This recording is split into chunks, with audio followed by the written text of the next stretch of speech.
ملت اسلامی السلام علیکم ورحمۃ اللہ وبرکاتہ۔ الحمد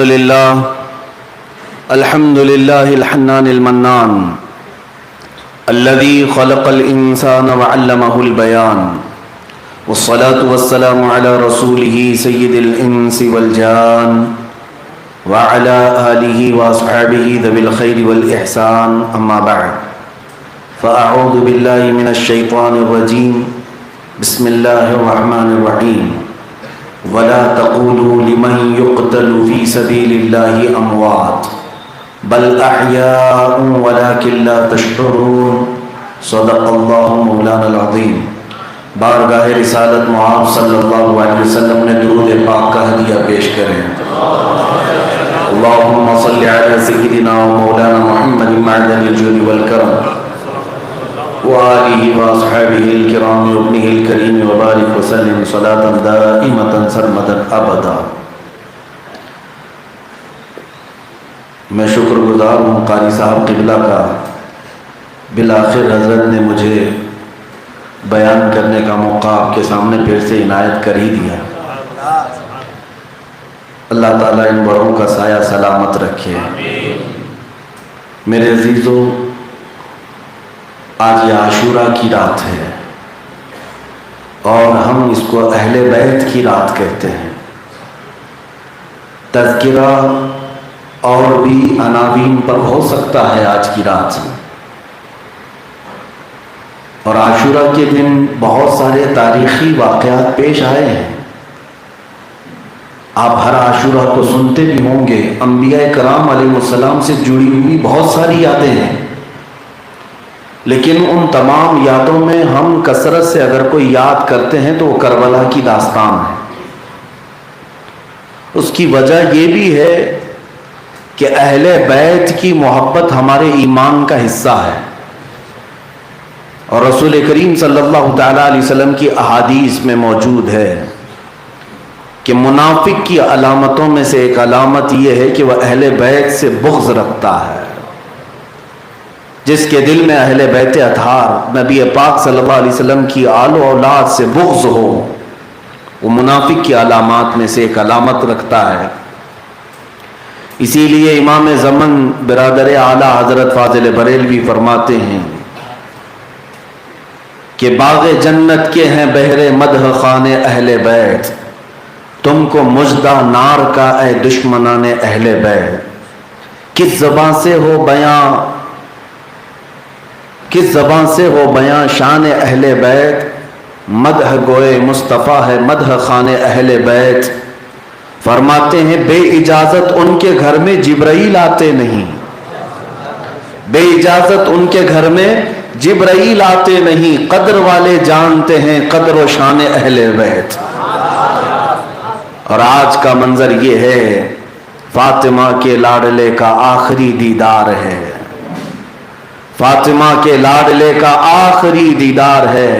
حشر کا ہنگامہ برپا ہے درمیان اہل بیت، اہل بیت پاک سے گستاخیاں بے باکیاں، لعنت اللہ علیکم دشمنان اہل بیت۔ اخیر میں یوں کہتے ہیں بے ادب گستاخ فرقے کو سنا دو اے حسن، بے ادب گستاخ فرقے کو سنا دو اے حسن، یوں کہا کرتے ہیں سنی داستان اہل بیت۔ میرے عزیزو، یہ اللہ عز و جل کا بے پایا کرم و احسان ہے کہ ہمیں اللہ تعالیٰ نے اہل سنت و جماعت میں رکھا۔ ہم افراط و تفرید کے درمیان ہیں۔ رسول کریم صلی اللہ تعالیٰ علیہ وسلم نے اپنے صحابہ کو جس راستے پر چھوڑا تھا وہ جماعت آج اہل سنت و جماعت کہلاتی جاتی ہے۔ اسی لیے اعلیٰ حضرت نے فرمایا اہل سنت کا ہے بیڑا پار، اصحاب حضور نجم ہے اور ناؤ ہے عطرت رسول اللہ کی۔ حضور پاک صلی اللہ علیہ وسلم نے اپنے صحابہ کو کہا یہ صحابہ میرے ستاروں کی مانند ہیں، تم جس کی پیروی کرو گے ہدایت پاؤ گے۔ نجم عربی میں ستارے کو کہتے ہیں۔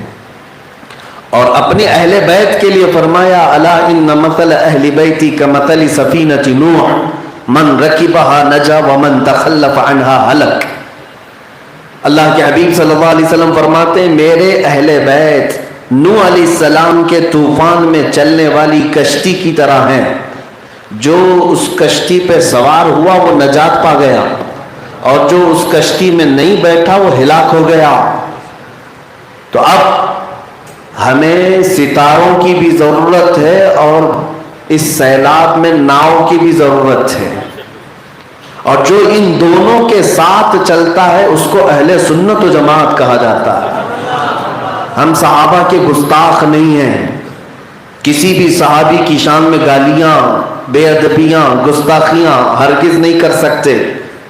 اللہ کے نبی صلی اللہ علیہ وسلم نے ارشاد فرمایا میرا ایک صحابی جو کے دانے کے برابر خیرات کرے اور تم سارے لوگ مل کر کے احد پہاڑ کے برابر سونا خیرات کرو تب بھی برابر نہیں ہو سکے گا، صحابی کے مقام کو نہیں پہنچ سکتے۔ بے ادب گستاخ فرقوں کو میں کہہ رہا ہوں، صحابہ کی بھی عظمت الحمدللہ آج اگر کوئی کرتا ہے تو اہل سنت و جماعت ہے، اور ساتھ ہی اہل بیت اطہار رسول اللہ کی آل ذرا برابر بھی اونچ نیچ ہونے نہ دینا، یہ بیلنس برقرار رکھنا یہ بہت بڑی آزمائش ہے، اور خاص طور پر آج کے زمانے میں۔ یاد رکھیں محرم آتے ہی ہم لوگوں کو بہلانے پھسلانے کے لیے محرم کے واقعات نہیں بیان کرتے، ہم محرم میں یہ داستان کربلا بیان کرتے ہیں تو اس سے پہلے خلفائے راشدین کی سیرت بھی بیان کرتے ہیں کہ بیلنس برقرار ہے۔ صحابہ کی محبت بھی ضروری ہے اور اہل بیت کی عقیدت بھی ضروری ہے، ان سے محبت بھی ضروری ہے۔ ایک صحابی نے پوچھا رسول کریم صلی اللہ علیہ وسلم سے، یا رسول اللہ صلی اللہ علیہ وسلم، یہ بیہقی کی روایت ہے، کچھ لوگ ایمان لانے کے بعد نماز بھی پڑھتے ہیں، قرآن بھی پڑھتے ہیں، روزے بھی رکھتے ہیں، لیکن وہ آپ کی آل سے محبت نہیں رکھتے، آپ کی آل سے یا آپ کے خاندان سے وہ بغض رکھتے ہیں، وجہ کیا ہے؟ توجہ سے رسول پاک صلی اللہ تعالی علیہ وسلم ارشاد فرماتے ہیں اگر کوئی ایسا شخص ہے تو تین باتوں میں سے کوئی ایک بات اس کے اندر ہوگی، تین باتوں میں سے کوئی ایک بات اس کے اندر ہوگی۔ صحابہ نے پوچھا وہ کیا باتیں ہیں؟ حضور اکرم صلی اللہ علیہ وسلم ارشاد فرماتے ہیں نمبر ایک، یا تو وہ منافق ہوگا جو رسول پاک کی آل سے بغض رکھتا ہے، نمبر ایک، صرف دکھاوے کا مسلمان، اندر سے کافر ہوگا تبھی وہ اہل بیت سے بغض رکھتا ہوگا۔ دوسرے نمبر پر حضور فرماتے ہیں یا تو وہ زنا سے پیدا ہوا ہوگا، ولد الزنا ہوگا، تب وہ اہل بیت کا بغض اپنے دل میں پالتا ہے، اور اگر یہ دونوں چیزیں نہیں ہیں تو تیسری چیز یہ ہے کہ ولد الحیض ہوگا، جس کا مطلب یہ ہے کہ اس کی ماں ایام حیض میں تھی جب اس کا نطفہ حمل میں قرار پایا ہوگا حرام طریقے سے۔ میرے عزیزوں یہ بات بھی مسلمان جانتے ہیں، عورتوں کی ناپاکی کے دن آتے ہیں مہینے میں، ان دنوں میں عورتوں کے ساتھ جمع اور شباشی حرام ہے، اور ان دنوں میں جو ان کے ساتھ جمع کیا اور نطفہ قرار پایا تو حرام طریقے سے نطفہ قرار پایا، اور فرمایا گیا اس کو ولد الحیض کہا جاتا ہے۔ یہ تین باتوں میں سے کوئی ایک بات پائی جاتی ہوگی تبھی وہ بغض رکھتا ہوگا۔ اب آپ کو اچھی طرح سمجھ میں آ گیا ہوگا کہ کون یزید کو رحمت اللہ علیہ کہتا تھا، یا تو منافق ہوگا، یا زنا سے پیدا ہوا ہوگا، یا حیض کا بچہ ہوگا۔ ہاں اہل بیت اطہار سے بغض رکھنا ظاہر سی بات ہے، یزید کی تعریف کرنے سے صرف اور صرف امام حسین کو اذیت نہیں، آج پوری کائنات میں جتنے سادات ہیں ان سب کو اذیت دینا ہے، ان سب کو اذیت پہنچے گی۔ اس لیے اس بے ادب گستاخ فرقے سے اپنے آپ کو محفوظ رکھو جو دشمنان اہل بیت سے گٹھ جوڑ کرتے ہیں۔ نبی پاک صلی اللہ تعالیٰ علیہ وسلم کے خاندان کو جنہوں نے بھوکا پیاسا مار ڈالا، ان خاندانوں کے ساتھ آج لوگ محبت اگر رکھتے ہوں تو میں ان کی مذمت کرتا ہوں، یقیناً تمہارے اندر بھی ان تین برائیوں میں سے کوئی برائی پائی جاتی ہوگی۔ اور اس کے بعد ایک حدیث اور بھی میں عرض کر دیتا ہوں، یہ خوشخبری ہے. ایک تو وعید میں نے سنایا. وعید کہتے ہیں عذابات کا ڈر سنانا, سزاؤں کا ڈر سنانا, اور بشارت کہتے ہیں خوشخبری. ایک وعید سنایا ہوں اہل بیت سے بغض رکھنے والوں کے لیے, تو ایک بشارت بھی سنا دوں اہل بیت سے محبت رکھنے والوں کی. اللہ کے نبی صلی اللہ علیہ وسلم نے فرمایا من مات علی حب آل محمد مات شہیدا, جو محمد صلی اللہ علیہ وسلم کی اولاد, ان کی آل سے محبت کرتے کرتے دنیا سے مر گیا, اسے شہادت کی موت عطا کی جائے. اللہ ہمیں وہ شہادت کی موت عطا فرمائے. الحمدللہ ہم آج اس بات پر فخر کرتے ہیں ہم حسینی ہیں. نسب سے اگرچہ نہ ہوں لیکن ہم محبت کے حسینی ہیں, اور الحمدللہ جس سلسلے سے بیعت ہوتے ہیں وہ سلسلہ بھی حسینی ہے. آج جتنے سلسلے ہیں اکثر سلسلے مولا کائنات علی مرتضیٰ رضی اللہ تعالیٰ عنہ تک جو پہنچتے ہیں وہ امام حسین سے ہو کر پہنچتے ہیں. اور خاص طور پر قادری سلسلہ جس کو سلسلۃ الذہب کہا جاتا ہے, یہ پورے کے پورے اہل بیت سے ہو کر کے آیا ہے, اہل بیت سے ہو کر کے آیا ہے. اگر آپ سرکار پیر پیراں میر میراں سیدنا عبد القادر جیلانی رضی اللہ تعالیٰ عنہ کی نسبت سے قادری کہلاتے ہیں تو ذرا اوپر کا شجرہ پڑھ کر کے دیکھ لینا, آپ کو پتہ چلے گا کیسے اہل بیت امام علی رضا, امام علی رضا کے بعد امام موسیٰ کاظم, امام موسیٰ کاظم کے اوپر امام جعفر صادق, امام جعفر صادق کے اوپر امام باقر, امام باقر کے اوپر امام زین العابدین, امام زین العابدین کے اوپر شہید کربلا امام حسین, ان پر سیدنا حیدر کرار علی مرتضیٰ, ان پر محمد رسول اللہ. یہ سلسلۃ الذہب ہے. الحمدللہ ہم اس بات پر فخر رکھتے ہیں کہ اللہ تعالیٰ نے ہمارے ہاتھوں میں حسینی سلسلہ عطا فرمایا. تو پھر یہ ہم پر فرض بنتا ہی ہے کہ جب محرم آئے تو ہم اپنے اس سلسلہ پاک کے تمام شیوخ اور مشائخ کا تذکرہ کریں. میرے عزیزوں, آج کی رات وقت کم دیا گیا ہے, بہرحال اگرچہ مسجد میں ہے لیکن پھر بھی میں وقت کی یہ قدر و قیمت کو جانتا ہوں, اور زیادہ آپ کا وقت نہ لیتے ہوئے, آج بڑی رات ہے, کربلا کے واقعات سننے کے لیے لوگ حاضر آئے ہیں. میں شروع کرتا ہوں بلا تمہید, بغیر کسی آپ کو ادھر ادھر لے جائے. تاریخ کے اوراق میں جب آپ پڑھیں گے یا پیچھے آپ زمانے ماضی میں جائیں, دیکھیں ہوا کیا تھا. یہ کربلا کی داستان میرے عزیزو یہ اچانک رونما ہونے والی بات نہیں ہے. اس کی بشارت تو میرے آقا صلی اللہ علیہ وسلم نے بچپن میں ہی عطا کی تھی. یہاں تک کہ حضور اکرم صلی اللہ علیہ وسلم کی وفات کے وقت سیدنا امام حسین رضی اللہ تعالیٰ عنہ کی عمر زیادہ نہیں تھی, 6 سے 7 سال کی عمر ہے, لیکن اس عمر پاک میں بھی میرے آقا صلی اللہ علیہ وسلم نے کئی صحابہ کو بیان کیا تھا کہ میرا یہ بیٹا شہید کیا جائے گا. کئی صحابہ نے سنا تھا, حتیٰ کہ سیدہ ام سلمہ رضی اللہ تعالیٰ عنہ, ہم مومنوں کی ماں, رسول اللہ کی زوجہ, حضور پاک صلی اللہ علیہ وسلم نے ان کو ایک شیشی میں مٹی بھی دی تھی اور کہا تھا, ام سلمہ نے پوچھا یہ کیا ہے؟ حضور فرماتے ہیں جبرائیل میرے پاس آئے تھے, ایک میدان کی مٹی شیشی میں لے کر آئے اور کہا یا رسول اللہ آپ کے نواسے امام حسین کو آپ کی امت شہید کر دے گی, اس جگہ کی مٹی میں آپ کو لا کر دیا ہوں. رسول پاک صلی اللہ علیہ وسلم نے ام سلمہ کو دیا اور کہا جس دن یہ مٹی سرخ ہو جائے سمجھ لینا میرا بیٹا شہید ہو جائے گا. یہ حضرت ام سلمہ کے پاس امانت تھی. جب کربلا کا واقعہ پیش آیا, ام المومنین باحیات تھیں, انہوں نے اپنی شیشی اٹھا کر دیکھی, جس دن مولا حسین کی شہادت ہوئی اس دن مدینہ طیبہ میں ام سلمہ کے گھر موجود یہ شیشی لال ہو گئی, سرخ ہو گئی. اب اس سے اندازہ ہوتا ہے کہ یہ اچانک ہونے والا واقعہ نہیں تھا, اس کی بشارتیں اور اس کی خبریں پہلے دی جا چکی تھی. بیچ میں چلتے ہوئے میں ایک بات کہہ جاؤں گا, بعض لوگ خاک شفا پر بھی اعتراض کرتے ہیں, کربلا کی مٹی پر بھی اعتراض کرتے ہیں. ہم بھی گئے تھے کربلا سے کچھ خاک اور کچھ کنکریاں اٹھا لائے تھے. کچھ لوگوں نے کہا وہاں کی مٹی ادھر نہیں لانا چاہیے, ادھر نہیں لانا چاہیے. میرے عزیزو روایت تو ملتی ہے کہ جبرائیل جب اٹھا سکتے ہیں کربلا کی مٹی, جب سید الملائکہ جبرائیل امین لا کر وہ بھی سید الانبیاء کو دے سکتے ہیں تو ہم امتی ہیں میرے عزیزو۔ اپنے آقا صلی اللہ تعالیٰ علیہ وسلم کے لخت جگر جہاں پر آخری آرام گاہ ہے وہاں کی مٹی ہمارے لیے باعث برکت بھی ہے، باعث شفا بھی ہم سمجھتے ہیں۔ عزیزان گرامی، اب واقعات کربلا شروع کرنے سے پہلے آپ کو اتنی بات ذہن نشین ہونا چاہیے، یہ کون سے شہزادے ہیں؟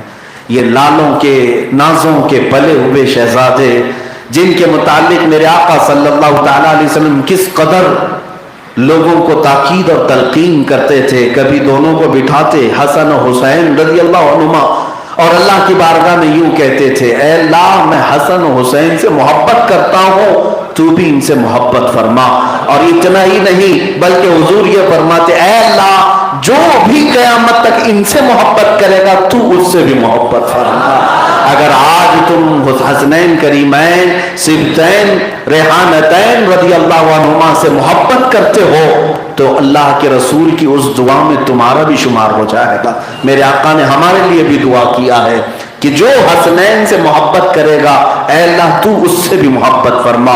حضرت ابو ہریرہ رضی اللہ تعالیٰ عنہ فرماتے ہیں کبھی رسول کریم صلی اللہ تعالیٰ علیہ وسلم اپنے حجرے سے آتے، جبہ یا چادر جو جسم پر ہوتی کافی موٹی لگتی تھی، ہم دیکھتے کہ حضور اکرم صلی اللہ علیہ وسلم کا جسم پھولا ہوا دکھتا ہے، لیکن ٹھنڈیوں کے دنوں میں جب مسجد میں آ کر جبہ ہٹاتے یا چادر ہٹاتے تو حسنین کریمین سینے سے چمکے ہوئے ہوتے تھے، لپٹے ہوئے ہوتے تھے۔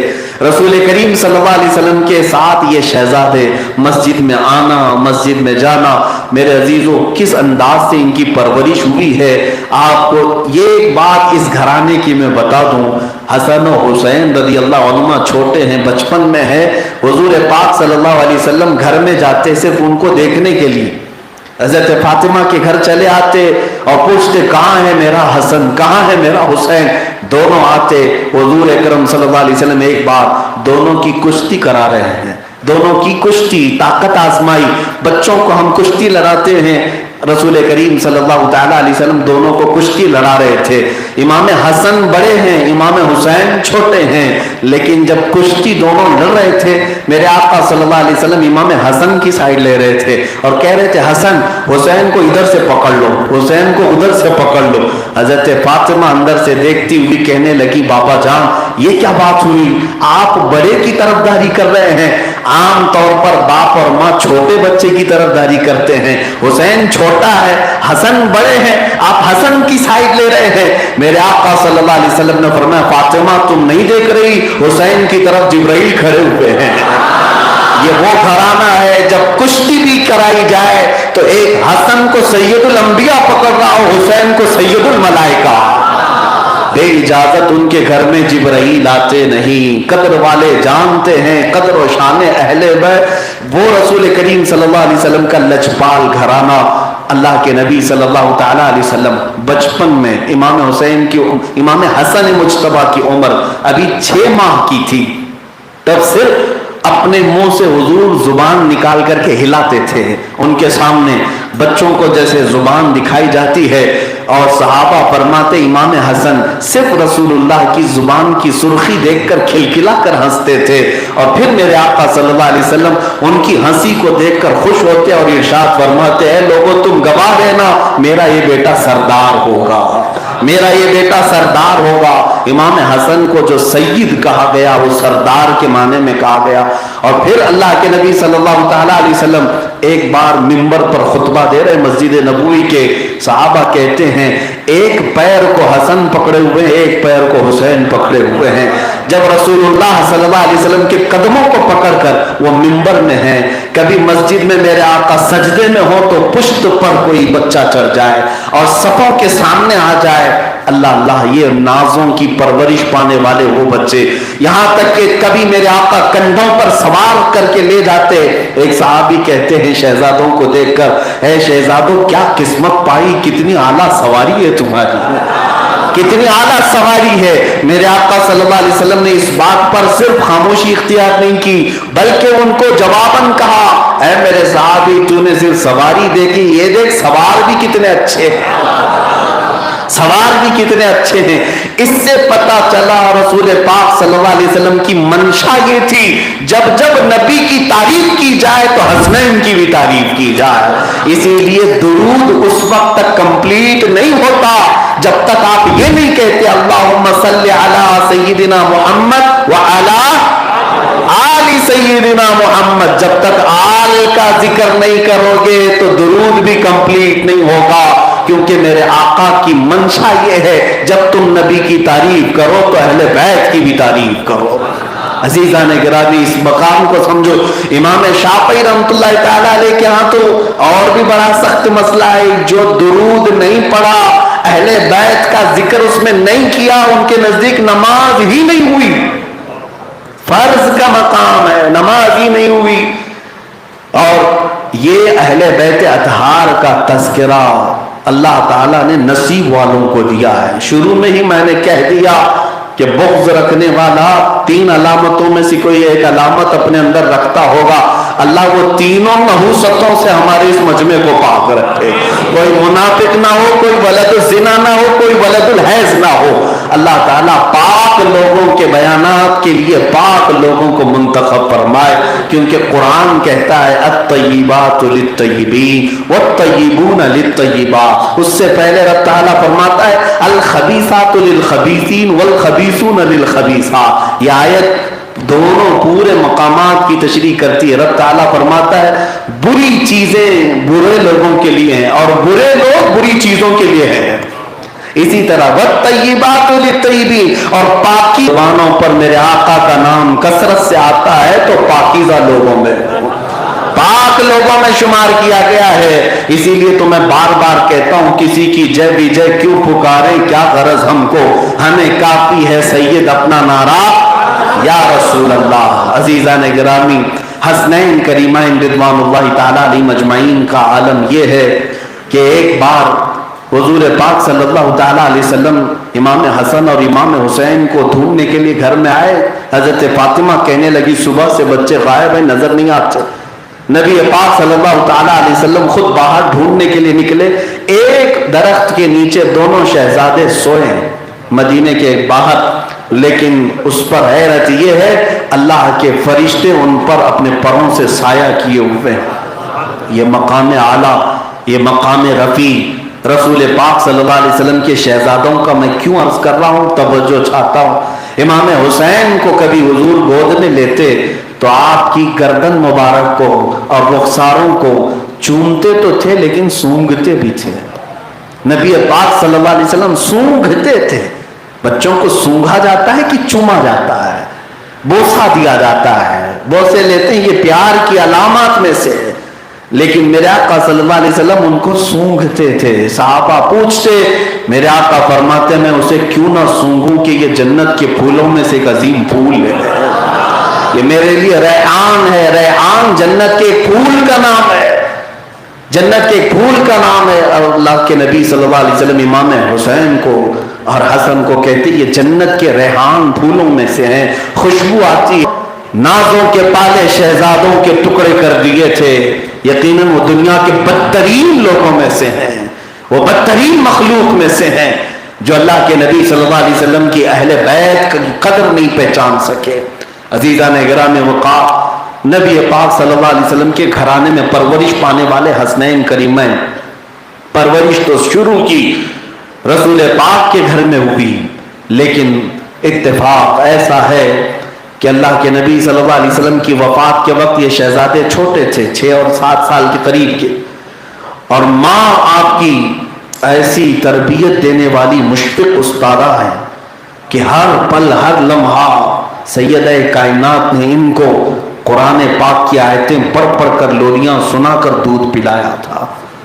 اور ہمہ وقت حسنین کریمین کے دلوں میں خوف خدا پیدا کرتی تھیں اور انہیں فاقہ کشی سکھایا, جفا کشی سکھایا. 6 سال کی عمر میں بچوں کو سارے آداب و اخلاق دیتی ہے جو آج آپ برسوں میں نہیں سیکھ سکتے. بڑوں کے آداب, چھوٹوں کی شفقت, رحم دلی, سخاوت, صبر, رضا, ایثار, استقامت, ہر خصلت 6 سال کی عمر میں ماں نے دے دیا تھا. اور اتفاق یہ ہے میرے آقا صلی اللہ علیہ وسلم کے وصال کے انتقال کے صرف 6 مہینے کے بعد سیدہ کائنات فاطمۃ الزہرا بھی وصال کر گئی رضی اللہ عنہا۔ حضور پاک صلی اللہ علیہ وسلم کی حیدر کرار شیر خدا رضی اللہ تعالیٰ عنہ اور باپ کی تربیت میں وہ ایسا سائیکل ہو گئے، ایسے مضبوط ہو گئے کہ جب جوان ہوئے آپ اندازہ کریں کہ دونوں شہزادوں نے رسول اللہ سے حدیثیں بھی روایت کی۔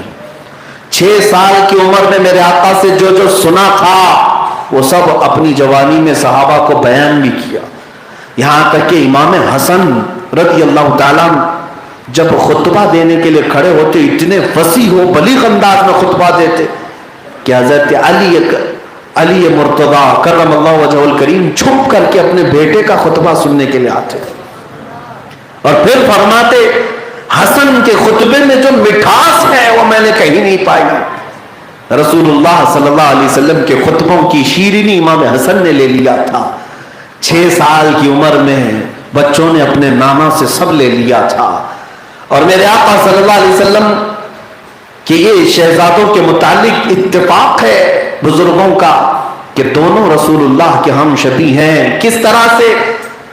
ناف سے لے کر سر تک امام حسن حضور کے مشابہ لگتے تھے، اور ناف سے لے کر نیچے تک امام حسین رسول اللہ کے مشابہ تھے، اور ایک شہزادے نے حضور سے سرداری پالی، دوسرے نے شجاعت پائی ہے۔ دونوں نے میرے آقا صلی اللہ علیہ وسلم سے خوب خیرات لی ہیں، لیکن ان کی جوانیاں میرے عزیزوں ہمیشہ اہل بیت امتحانات سے گزارے گئے، بہت امتحانات سے گزارے گئے۔ وہ وقت بھی آیا جب حیدر کرار علی مرتضی رضی اللہ تعالیٰ عنہ کا انتقال ہوا، شہادت ہوئی۔ آپ کو ایک خارجی ملعون نے نیزے سے مار کر کے کوفہ کی جامع مسجد میں شہید کر دیا 22 رمضان المبارک۔ تو یہاں آنے کے بعد اب خلافت کا مسئلہ شروع ہوا۔ حضرت ابو بکر صدیق، حضرت عمر فاروق رضی اللہ عنہ، حضرت عثمان، حضرت علی مرتضی رضی اللہ عنہ، 4 خلفائے راشدین، سب کو پتہ ہے، ہر سنی جانتا ہے۔ ان کا دور ختم ہونے کے قریب پھر حضرت علی رضی اللہ تعالیٰ عنہ کے بعد خلافت کا مسئلہ پیش آیا کہ کون خلیفہ ہوگا۔ اس وقت 3 جگہ سے آوازیں آئیں۔ ایک حضرت امام حسن مجتبی کی خلافت، ایک عبداللہ بن زبیر رضی اللہ عنہ کی خلافت مکہ، اور تیسرے امیر معاویہ رضی اللہ عنہ کی۔ لیکن 8 مہینے تک امام حسن مجتبی رضی اللہ تعالیٰ عنہ خلافت پر فائز رہے، لوگوں نے آپ کے ہاتھ پر بیعت بھی کیا، لیکن جب امت میں انہوں نے اختلاف دیکھا تو امام حسن مجتبی نے اپنے آپ کو خلافت سے دستبردار کر لیا، خود دمشق جا کر امیر معاویہ کے ساتھ صلح کی، اور 2 بڑے فریق کو، 2 جماعتوں کو لڑنے سے بچا لیا، خلافت ان کے حوالے کر دیا۔ محبت کا سلسلہ چلتا رہا۔ 20 سال امیر معاویہ نے خلافت کی، لیکن اس کو ملوکیت کہا جاتا ہے، ملوکیت، کیونکہ میرے آقا صلی اللہ علیہ وسلم نے فرمایا تھا میرے بعد 30 سال تک خلافت ہوگی، اس کے بعد بادشاہت۔ اور اگر آپ کاؤنٹ کریں گے حضرت ابو بکر صدیق رضی اللہ تعالیٰ عنہ 2.5 سال، حضرت عمر فاروق رضی اللہ تعالیٰ عنہ 10 سال، حضرت عثمان غنی رضی اللہ تعالیٰ عنہ 12 سال، کتنے ہوئے؟ 12 10 22 اور 2.5 24.5 24.5 کے بعد سیدنا علی مرتضی رضی اللہ تعالیٰ عنہ کی جو خلافت قائم ہوئی وہ 4 سال 8 مہینے کے قریب تقریباً۔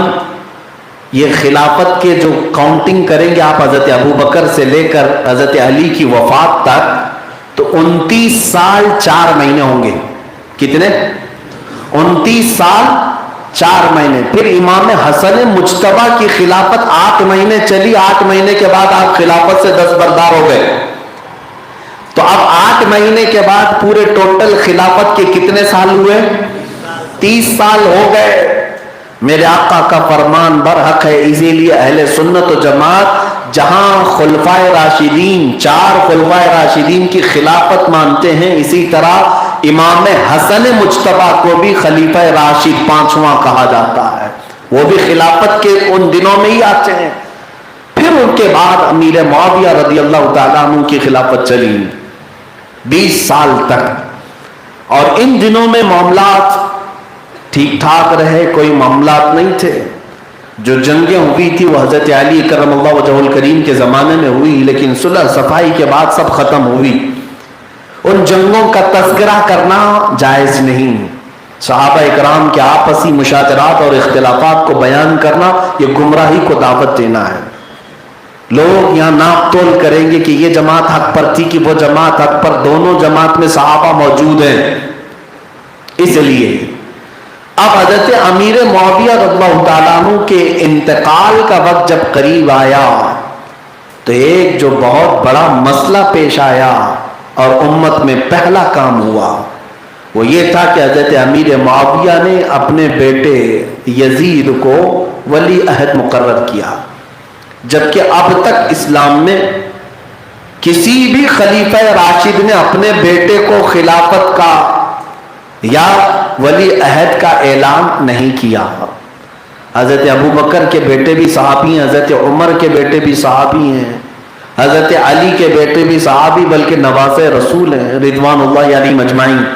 لیکن امیر معاویہ رضی اللہ تعالیٰ عنہ کے ساتھ یہ جو معاملہ پیش آیا، اس میں ان کو بلیم کرنا، ان کو تانا دینا بھی غلط ہے، اس لیے کہ کوفہ کے لوگ، بصرہ کے لوگ، دمشق کے لوگ وقت در وقت، جوق در جوق آئے، امیر معاویہ سے یہ کہنے لگے کہ پہلے جیسے فتنے ہوئے ویسے پھر سے ہو سکتے ہیں، آپ ان کا اعلان کر دیجئے۔ بہرحال حضرت امیر معاویہ نے خلافت کے متعلق یہ جو بھی کیا، اس کے بعد آپ کا انتقال ہوا۔ صحابی رسول ہیں، کاتب قرآن ہیں، ہم ان کے متعلق بھی ہرزہ سرائی نہیں کرتے اور نہ ہی بدگمانی کرتے ہیں، کیونکہ اہل سنت و جماعت کا عقیدہ ہے کہ سارے صحابہ جن کے بارے میں قرآن نے کہا وہ کل وعد اللہ الحسنى رضی اللہ عنہم ورضوا عنہ، قرآن کی آیتیں ہیں، اللہ ان سب سے راضی ہو گیا اور ان سب سے اللہ نے اجر کا وعدہ کیا ہے، تو کسی بھی صحابی کو تہمت لگانا جائز نہیں۔ بہرحال اب یزید کا جو معاملہ ہے اس پر تو ہم مکمل مذمت کرتے ہیں، ہم میں سے کوئی ایسا نہیں ہے جو یزید کو چھپانے یا بچانے کی کوشش کرتا ہو، کوئی نہیں ہے، اس لیے کہ اس کی برائیاں عام تھیں۔ یزید نالائق تھا، فاسق تھا، فاجر تھا، شراب بھی پیتا تھا، حتیٰ کہ اس کے متعلق ابن اسیر نے لکھا ہے کہ وہ بندروں کے کھیل میں بڑا لطف اٹھایا کرتا تھا، جب کبھی کوئی بندر اس کا پالا ہوا مرتا تو دن بھر روتا تھا، بندروں کے اوپر، سروں کے اوپر سونے کی ٹوپی پہناتا تھا، اور پھر مرغے لڑانا اور سینگ والے بکرے لڑانا، پورا مکمل ٹپوری، ایک نمبر کا بدماش، آوارہ۔ اور یہ اس کی خطائیں، اس کی غلطیاں ہیں، لیکن باپ کو بلیم نہیں کریں گے۔ نوح علیہ یزید حضرت امیر معاویہ کے بعد جبرن تخت پر بیٹھ گیا اور اعلان کیا اور لوگوں سے بیعت لینا شروع کیا۔ اس وقت بھی صحابہ موجود تھے، اس وقت صحابہ موجود تھے، یہ سن 60 ہجری کا واقعہ ہے، صحابہ بہت سے تھے، اور وہ بھی اجلہ صحابہ کے بیٹے، حضرت عمر فاروق کے بیٹے حضرت عبداللہ بھی تھے، حضرت ابو بکر صدیق کے بیٹے حضرت عبد الرحمن بھی موجود ہیں، حضرت زبیر بن عوام کے بیٹے عبداللہ بن زبیر بھی موجود ہیں، اور پھر حیدر کرار کے بیٹے امام حسین بھی موجود ہیں۔ بڑے یہ صحابہ کے بڑے بڑے صحابہ کے بیٹے موجود تھے، ان میں سے سبوں نے انکار کیا۔ یزید جیسا شخص یہ خلیفہ ہونے کے قابل ہے نہیں۔ یہاں سے پھر مسئلہ گرم ہو گیا۔ اب آپ جانتے ہیں جب کبھی کوئی طاقت کے بل بوتے حکومت آتی ہے اور پھر تخت پر زبردستی بیٹھ جاتی ہے تو اب اس کا پہلا کام کیا ہوتا ہے؟ پہلا کام کیا ہوتا ہے؟ یزید نے عبداللہ ابن عمر جو مکہ میں تھے 1,00,000 درہم بھیجا تحفے میں۔ حضرت عبداللہ ابن عمر کے پاس جب وہ نذرانہ ملا تو آپ نے پوچھا کہ کس بات کا ہے؟ کہا امیر معاویہ کا انتقال ہوا، یزید خلافت کا حقدار ہو گیا ہے اور آپ بھی مان لیں۔ تو حضرت عبداللہ بن عمر نے ایک جملہ کہہ کر کے پیسے لوٹایا تھا کہ عبداللہ ابن عمر کا دین اتنا سستا تو نہیں ہے کہ 1,00,000 درہم میں خرید لو، لے جاؤ واپس۔ یہاں سے پتا چلتا ہے کہ یہ یزید کے آتے ہی جو یہ معاملہ شروع ہوئے سیم وہی جو آج بی جے پی کرتی ہے۔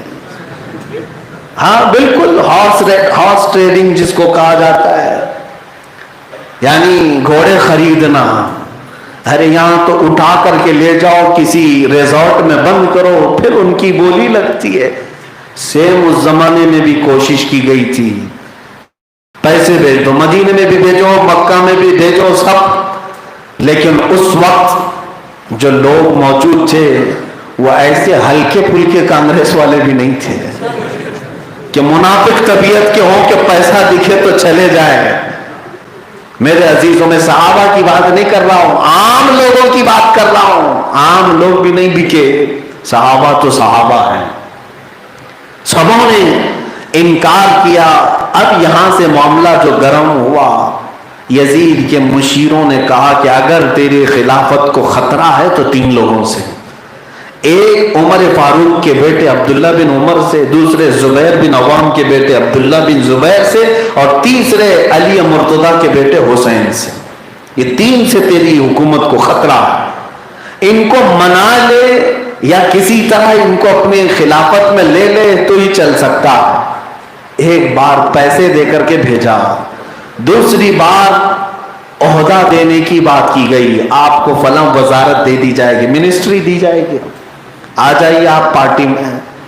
لیکن یہ وہ صحابہ تھے نہ مال کے تھے نہ عہدے کے تھے، ان کا تو معاملہ وہ ہے کہ جب نگاہوں نے میرے مصطفیٰ کا جمال دیکھا تھا، اور یہ خود پہلے سے بازار مصطفیٰ میں بکے ہوئے تھے، کون ان کی قیمت لگا سکتا؟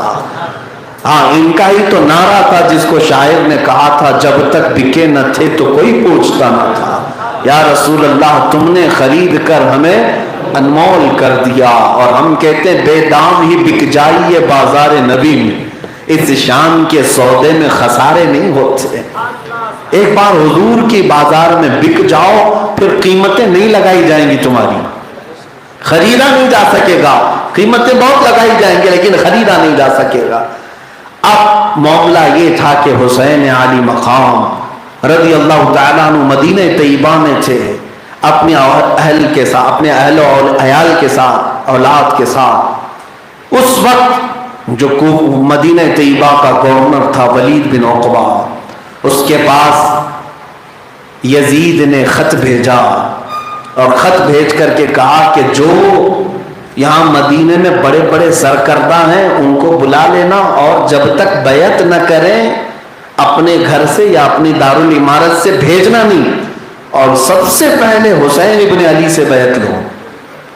تو ولید جو گورنر تھا مدینے کا، نیا نیا گورنر یزید کی طرف سے بنا ہوا، اس نے امام حسین کو رات میں طلب کیا، مغرب کے بعد یا جو وقت رہا، اس نے سنایا ایسا ایسا معاملہ ہے، آپ بیعت کر لیجئے بہتر ہوگا۔ امام حسین نے ایک تاریخی جملہ کہا تھا، یہ نہیں کہا کہ میں حسین یزید کی بیعت کر لوں، ایسا نہیں ہو سکتا، بلکہ کیا فرمایا، توجہ سے سنو، فرمایا مجھ جیسا اس جیسے کی بیعت کبھی نہیں کر سکتا۔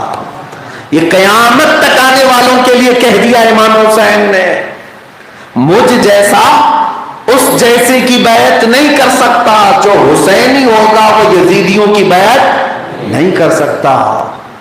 اور آپ جب اٹھنے لگے تو گورنر نے کہا مجھے خطرہ لاحق ہوتا ہے کہ آپ کا قتل کر دیا جائے گا، کیونکہ دوسرا آرڈر آ گیا تھا کہ اگر حسین بیعت نہ قبول کرے تو گردن مار دو، قتل کر دو۔ تو گورنر نے خون سے بچنے کے لیے کہا کہ مجھے مجبور نہ کریں، یا تو آپ یزید کو امیر المومنین مان لیں، بیعت کر لیں، یا تو پھر آپ مدینہ چھوڑ دیں تاکہ میں اپنے ہاتھوں کو آپ کے خون سے نہ روکوں۔ امام حسین کے پاس اب یہی آپشن رہ گیا تھا، وہاں رہتے تو خون خرابہ ہوتا اور مدینہ رسول کو یہ لوگ آلودہ کرتے، خون حسین سے رنگ دیتے مدینے کی گلیوں کو۔ اس لیے مولا حسین اپنے گھر آئے، کبیرہ خاطر تھے۔ آج کی رات میرے عزیزوں سچ بتاؤں مدینے میں کبھی غم نہیں ہوتا۔ آج بھی جو لوگ جاتے ہیں، میں نے تو زندگی کے وہ ایام جو مدینے میں گزارے محسوس کیا کہ دنیا کی ساری خوشیاں سمیٹ لاؤ، مدینے کا ایک لمحے کے برابر نہیں ہوتی۔ جو وہاں فرحت ہے، جو خوشیاں ہیں، مدینے میں جانے کے بعد غم کسے ہے؟ خوشیاں ہیں۔ لیکن مولا حسین اس رات کو غمگین تھے۔ جب گھر آئے تو گھر والوں نے پوچھا، اور سب سے زیادہ آپ سے قربت رکھنے والی آپ کی سگی بہن حضرت سیدہ زینب، جو حیدر کرار کی بیٹی ہیں، سیدہ فاطمہ کی نور نظر ہیں، میرے آقا صلی اللہ تعالی علیہ وسلم کی پالی ہوئی زینب ہے۔ حضرت سیدہ زینب امام حسین سے بڑا پیار کرتی تھیں۔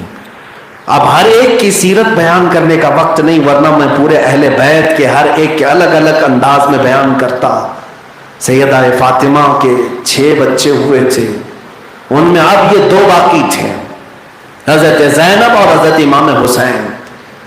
حضرت زینب نے پوچھا، بھائی جان آج بڑے غمگین نظر آ رہے ہیں، وجہ کیا ہے؟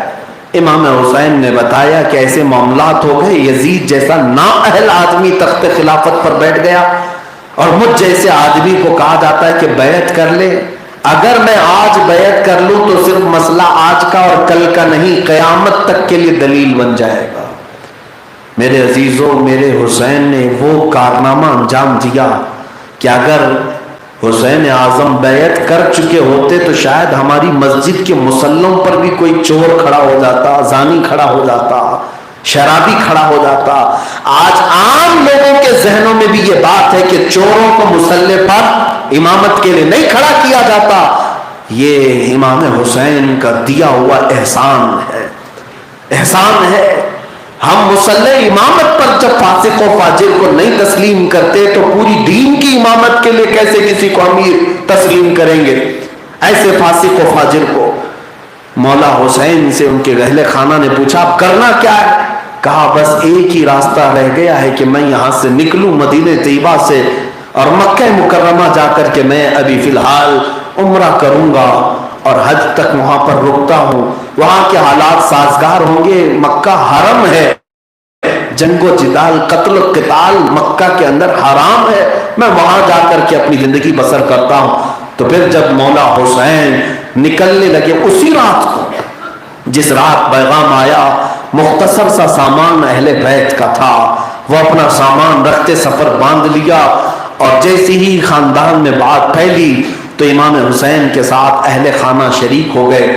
مولا حسین کی زوجہ محترمہ، آپ کے بیٹے حضرت علی اکبر اور علی اوسط، علی اصغر جو چھوٹے سے تھے ابھی، اور ان کے علاوہ سیدہ بی بی سکینہ رضی اللہ تعالیٰ عنہ، اور امام حسن مجتبیٰ کی اولاد میں حضرت امام قاسم تھے، اور پھر ساتھ میں حضرت سیدہ زینب بھی ہو گئیں۔ کئی لوگ اس طرح سے نکل پڑے مکہ مکرمہ کے سفر کے لیے۔ جب بھی کتابیں کھول کر کے دیکھتے ہیں اور آپ پڑھتے ہوئے آج اتنے سال ہو گئے میرے عزیزوں، جب اس المناک واقعت کو میں پڑھتا ہوں آپ کی بھی آنکھیں ڈبڈبا جاتی ہیں، آنسو نکل جاتے ہیں کہ مولا حسین اپنے اس چھوٹے سے قافلے کو لے کر سب سے پہلے اپنی نانا جان کی قبر اطہر پر آتے ہیں، روضہ رسول پر آتے ہیں، میرے آقا صلی اللہ تعالیٰ علیہ وسلم کی بارگاہ میں آتے ہی اب صبر کا پیمانہ چھلک پڑا۔ حضور پاک کو پکارتے ہوئے قبر انور کے بعد کہنے لگے، الوداع یا ابتا، بابا جان آج آپ کا شہزادہ، آپ کا نواسہ آپ سے وداعی لینے آیا ہے، رخصتی لینے آیا ہے۔ در و دیوار رو پڑے ہوں گے، آسمان نے یہ جو منظر دیکھا ہوگا، یہ وہی مدینہ ہے جہاں پر کبھی رسول اللہ انہیں اپنے کندھوں پر سوار کر کے لے جاتے، کبھی اس حسین کے لبوں کو چومتے تھے، کبھی اپنی زبان ان کی زبان میں دیا کرتے تھے، ان کی گردن کو سونگھا کرتے تھے۔ وہ حسین اعظم جب آج اتنی عمر کے ہو گئے، عمر مبارک 56 سال کے قریب آ گئی ہے، لیکن اب یزیدی فتنے بڑھ گئے، مدینہ ان کے لیے تنگ کر دیا جا رہا تھا. ان کا آبائی وطن جس مدینے کو رونق بخشی ان کے نانا نے, اسی نانا کے نواسے کو مدینہ تنگ کیا جا رہا ہے.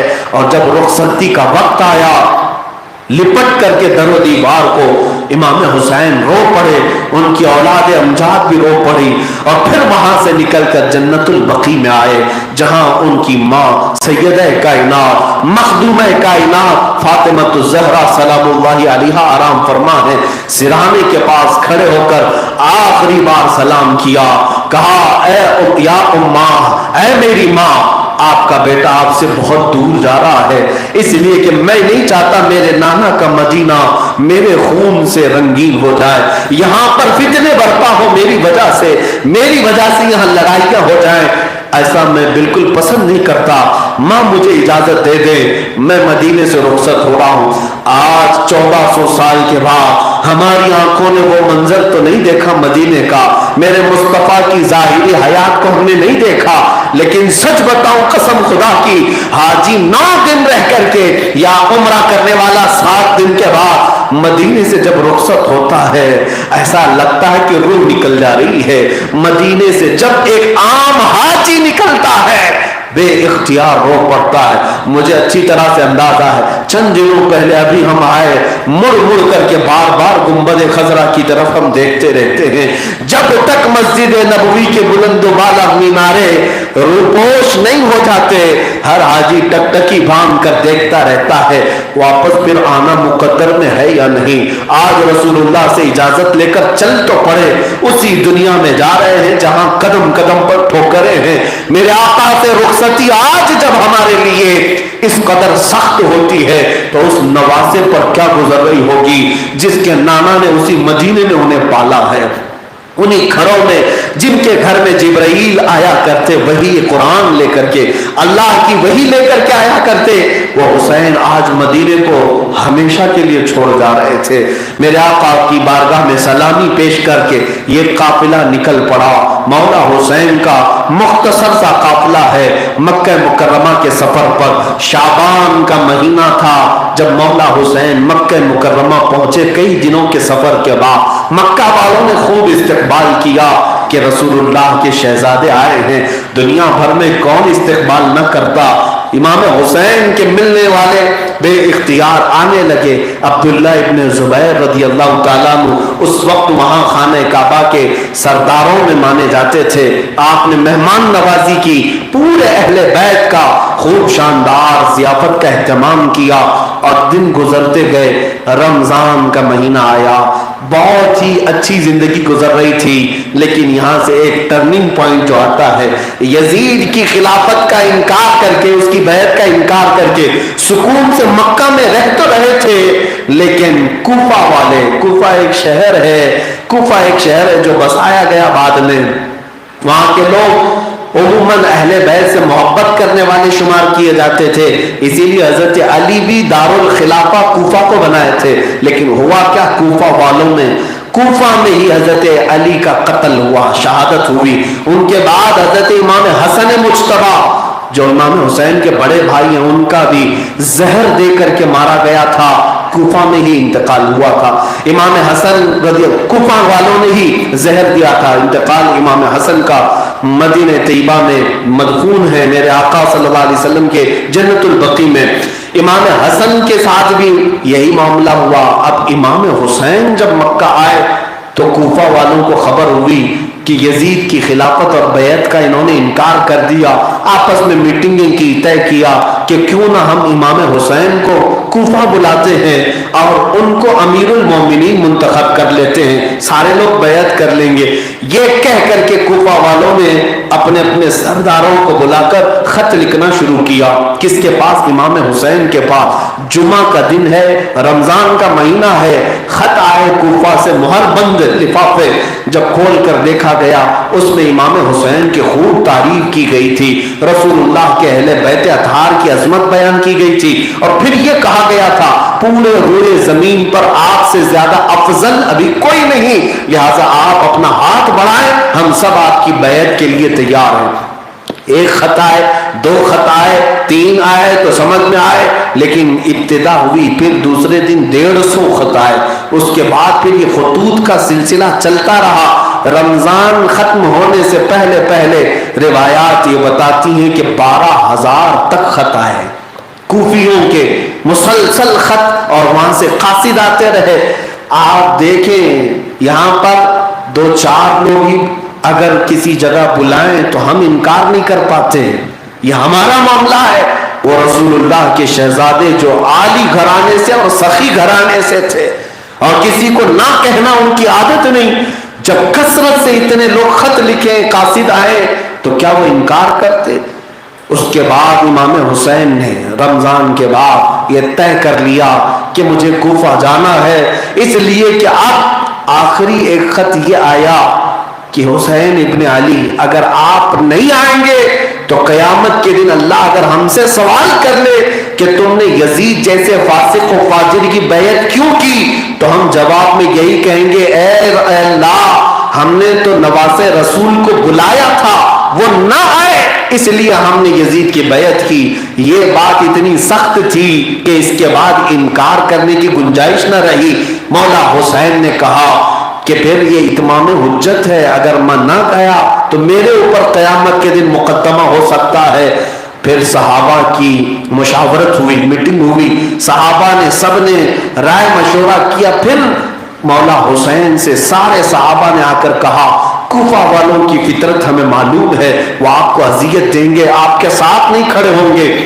یہاں تک کہ لوگوں کی بات یہ تھی، مشہور تھا، وہ کہتے بھی تھے زبانیں آپ کی پاس ہیں، کوفہ والوں کی زبانیں آپ کی طرف ہیں، لیکن تیر و تلوار یزید کی طرف ہیں، یعنی یزید جس طرح چاہے گا ویسے تیر و تلوار چلیں گے، وہ زبان سے صرف آپ کو کہتے ہیں۔ یہ مسل مشہور ہو گئی میرے عزیزو، کوفہ والوں کی عادت اسی طرح مشہور ہو گئی، آج تک کسی دھوکے باز کو لوگ گالی دینا ہو تو کوفی بھی کہہ دیتے ہیں۔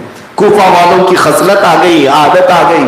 بہرحال امام حسین اعظم رضی اللہ تعالیٰ عنہ نے طے کر لیا کہ مجھے جانا ہے۔ جب صحابہ کے اصرار کے بعد بھی آپ جانے کا ارادہ ملتوی نہیں کر رہے تھے تو لوگوں نے ایک مشورہ آپ کے پاس پیش کیا کہ اے حسین ابن علی، اگر آپ جانے پر اتنے بضید ہیں، جانا ہی چاہتے ہیں، تو ہماری طرف سے ایک مشورہ یہ ہے کہ پہلے اپنے کسی معتمد آدمی کو کوفہ بھیجیں، وہ دیکھ کر کے حالات اگر صحیح معنوں میں بتا دے تب آپ جائیں۔ تب یہ مشورہ آپ نے پسند فرمایا اور اپنے خاندان میں سے معتمد جس کو چنا وہ امام مسلم بن عقیل تھے۔ یہ کون ہے؟ یہ امام حسین کے چچیرے بھائی ہیں۔ حضرت عقیل حضرت علی کرم اللہ وجہہ الکریم کے بھائی ہیں، اور ان کے بیٹے امام مسلم ہیں، اور ان کو ہم شبیہ رسول بھی کہا جاتا تھا، رسول اللہ کی شباہت رکھتے تھے، اور امام حسین ان سے بڑی محبت رکھتے، چچیرے بھائی تھے، سفر میں ساتھ تھے۔ امام حسین نے ان کا انتخاب کیا اور فرمایا کہ مسلم تم میری طرف سے کوفہ جاؤ، پورے حالات دیکھ لو، بلکہ میری طرف سے وکیل بن کر کے بیعت لے لو سارے لوگوں سے، اگر سارے بیعت کر لے جاتے ہیں تو پھر مجھے خط لکھ دینا، میں مکہ سے اپنے قافلے کے ہمراہ وہاں پر آؤں گا، پھر اعلان کیا جائے گا۔ امام حسین کا یہ منصوبہ تھا، اور اس کے بعد امام مسلم بن عقیل کو بھیجا گیا۔ میں آپ کو یہ تفصیل سے بتا رہا ہوں، ذہن حاضر رکھنا، اس لیے کہ کچھ ظالم آج یہ کہتے ہیں کہ امام حسین نے خلافت کے خلاف بغاوت کی تھی۔ یزید جب ایک خلیفہ ہو گیا، حکومت قائم ہو گئی، تو ایک حکومت کے خلاف خروج کرنا، نکلنا، اس کو بغاوت کہتے ہیں۔ ظالموں کی نظر میں یہ بغاوت ہے، بلکہ ہم کہتے ہیں حقیقت میں بغاوت تو یزید نے کیا، بغیر مسلمانوں کے رائے مشورے کے خلیفہ منتخب نہیں ہوتا۔ حضرت ابوبکر صدیق بھی تمام صحابہ کے اتفاق سے خلیفہ بنے تھے، حضرت عمر فاروق بھی مجلس شورا کے اتفاق سے خلیفہ بنے تھے، حضرت عثمان غنی بھی اہم صحابہ کے اتفاق سے بنے تھے، حضرت علی کرم اللہ وجہہ الکریم عام تمام صحابہ کے اتفاق پر خلیفہ بنے تھے۔ خلافت اور خلیفہ بننا یہ مسلمانوں کے اتفاق سے ہوتا ہے۔ لیکن یزید کو کس نے بنایا تھا؟ زور زبردستی بنا، اور اس کو تم کہتے ہو خلیفہ برحق کے خلاف بغاوت؟ نہ امام حسین نے نظام مصطفیٰ کے صحیح چہرے کو بتانے کے لیے یہ آپ نے خروج فرمایا، مدینہ طیبہ سے مکہ نکل آئے۔ اب امام مسلم بن عقیل کو مولا حسین نے بھیجا کہاں؟ کوفہ۔ کوفہ جب جانے لگے تو آپ کے دو شہزادے ساتھ میں تھے، محمد اور ابراہیم، چھوٹے تھے، باپ کے بغیر رہتے نہیں تھے، ساتھ ہو لیے۔ امام مسلم بن عقیل سیدھے کوفہ کی سرزمین پر پہنچ گئے۔ کوفہ جب آئے تو یہاں کے لوگوں نے والہانہ استقبال کیا، شاندار استقبال کیا۔ لوگوں میں پورے ہلچل مچی تھی کہ رسول اللہ کے گھر سے ایک شہزادے آئے ہیں، حسین اعظم کے وکیل آئے، مسلم بن عقیل آئے۔ سارے لوگوں میں نعرے تھے، لوگ جوق در جوق پیچھے گھومتے رہے۔ پہلے ہی دن جو بیعت ہوئی اس کی تعداد 18,000 بتائی جاتی ہے کوفہ والوں کی۔ صبح دوپہر شام اس طرح بیعت کا سلسلہ چلتا رہا۔ 18,000 کی تعداد میں اگر لوگ بیعت کریں تو یہ معمولی بات نہیں ہے۔ امام مسلم بن عقیل جس طرف سے گزرتے لوگوں کی بھیڑ ہی بھیڑ تھی، نعرے ہی نعرے تھے، لوگ پلکیں بچھاتے، ادھر دعوت ادھر دعوت، ادھر دعوت ادھر دعوت۔ لیکن یہ دعوت کب عداوت میں بدلی؟ سنو، امام مسلم بن عقیل وہاں کے حالات دیکھتے ہیں اور امام حسین کو خط لکھ دیا، بہت اچھے حالات ہیں، اے شیر خدا کے شہزادے آپ تشریف لائیں، یہ آپ کا حق ہے کوفہ، یہاں کا ہر بچہ آپ کا فدائی ہے، آپ کا منتظر ہے، آپ تشریف لائیں۔ خط لکھ کر کے امام مسلم بن عقیل نے مکہ روانہ کر دیا۔ لیکن یہ کوفہ کا جو ہلچل ہے، یہ کوفہ کی جو سرگرمیاں یزید کو پتہ چلی، یزید کو ڈر لگ گیا کہ اب کرسی ہلنے والی ہے، اس لیے کہ پورا کا پورا کوفہ اہل بیت کی طرف مائل ہو گیا۔ اب اس کے بعد بغداد، بصرہ، ہر شہر نکلتا چلا جائے گا۔ یزید کے پاس بیٹھے ہوئے لوگ مشیر جو تھے ان سے پوچھا کہ کیا کیا جائے، تو وہاں جو ظالم مشیر تھے، یہ مشیروں کا ہمیشہ سے یہی کام رہا ہے، بہت سارے راجاؤں کو، بہت سارے بادشاہوں کو ڈبویا ان کے مشیروں نے، ایڈوائزروں نے۔ اور اس وقت یزید کو مشورہ دینے والے لوگ جو موجود تھے وہ دشمنان اہل بیت، انہوں نے کہا بصرہ کا گورنر عبید اللہ بن زیاد مشہور ہے، جلاد، بہت سختی کرتا ہے اور اس کے سامنے کوئی پر مارنے کی بھی جرت نہیں کرتا، ایک کام کرو بصرہ کی گورنری سے اسے ہٹاؤ اور کوفہ کی گورنری دو۔ کوفہ میں جو گورنر تھے وہ حضرت نعمان بن بشیر رضی اللہ عنہ، نہایت ہی نرم دل آدمی تھے۔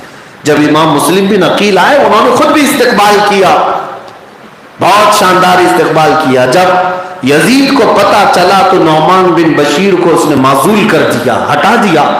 اور عبید اللہ بن زیاد، دیکھیں ایک بات ابھی میں نے تقریر کی شروع میں کہا تھا، آج بھی راوی کہتے ہیں عبید اللہ بن زیاد کے بارے میں مشہور تھا کہ وہ زنا سے پیدا ہوا۔ ہاں یہ بات طے ہے، شروع سے دیکھتے آ رہے ہیں۔ اہل بیت اطہار کے خلاف جس کو کھڑا کیا جاتا ہے یہ کوئی نہ کوئی اس کے اندر صفت ہوگی۔ عبید اللہ بن زیاد کو آرڈر آیا کہ فوراً تم جاؤ کوفہ کی گورنری سنبھالو اور یہ جو ہلچل چل رہی ہے کوفہ میں سب کو ختم کر دو۔ وہ آیا، کس راستے سے آئے؟ حجاز کے راستے سے، مدینے سے جو راستہ کوفہ کے لیے آتا ہے وہاں، سر پر دوپٹہ ڈالے ہوئے، چھپائے ہوئے حجاب میں۔ جب کوفہ والوں کو پتا چلا حجاز سے کوئی آ رہا ہے تو سب کے سب امام حسین سمجھ کر کے استقبال کے لیے کھڑے ہو گئے، سب آ گئے۔ اور اس قافلے میں ہی، یہ جلوس میں ہی دارالامارت تک آیا، کوفہ کے گورنر ہاؤس تک، اور حجاب اپنے سر پر رکھا۔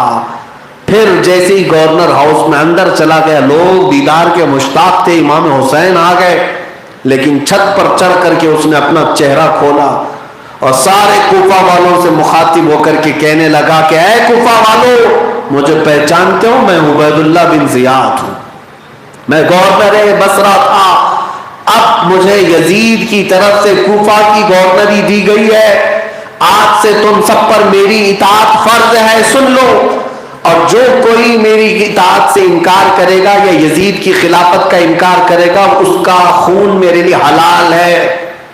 مجھے گردن مارنے کی اجازت ہے۔ کوفہ والے سہم گئے، ڈر گئے کہ اچانک عبید اللہ بن زیاد کہاں سے آیا، لیکن ابھی اتنا ڈرے نہیں تھے۔ آئے دیکھا جائے گا ہوگا کیا۔ میرے عزیزو، کربلا کی داستانوں میں ہماری زندگیاں چھپی ہوئی ہیں۔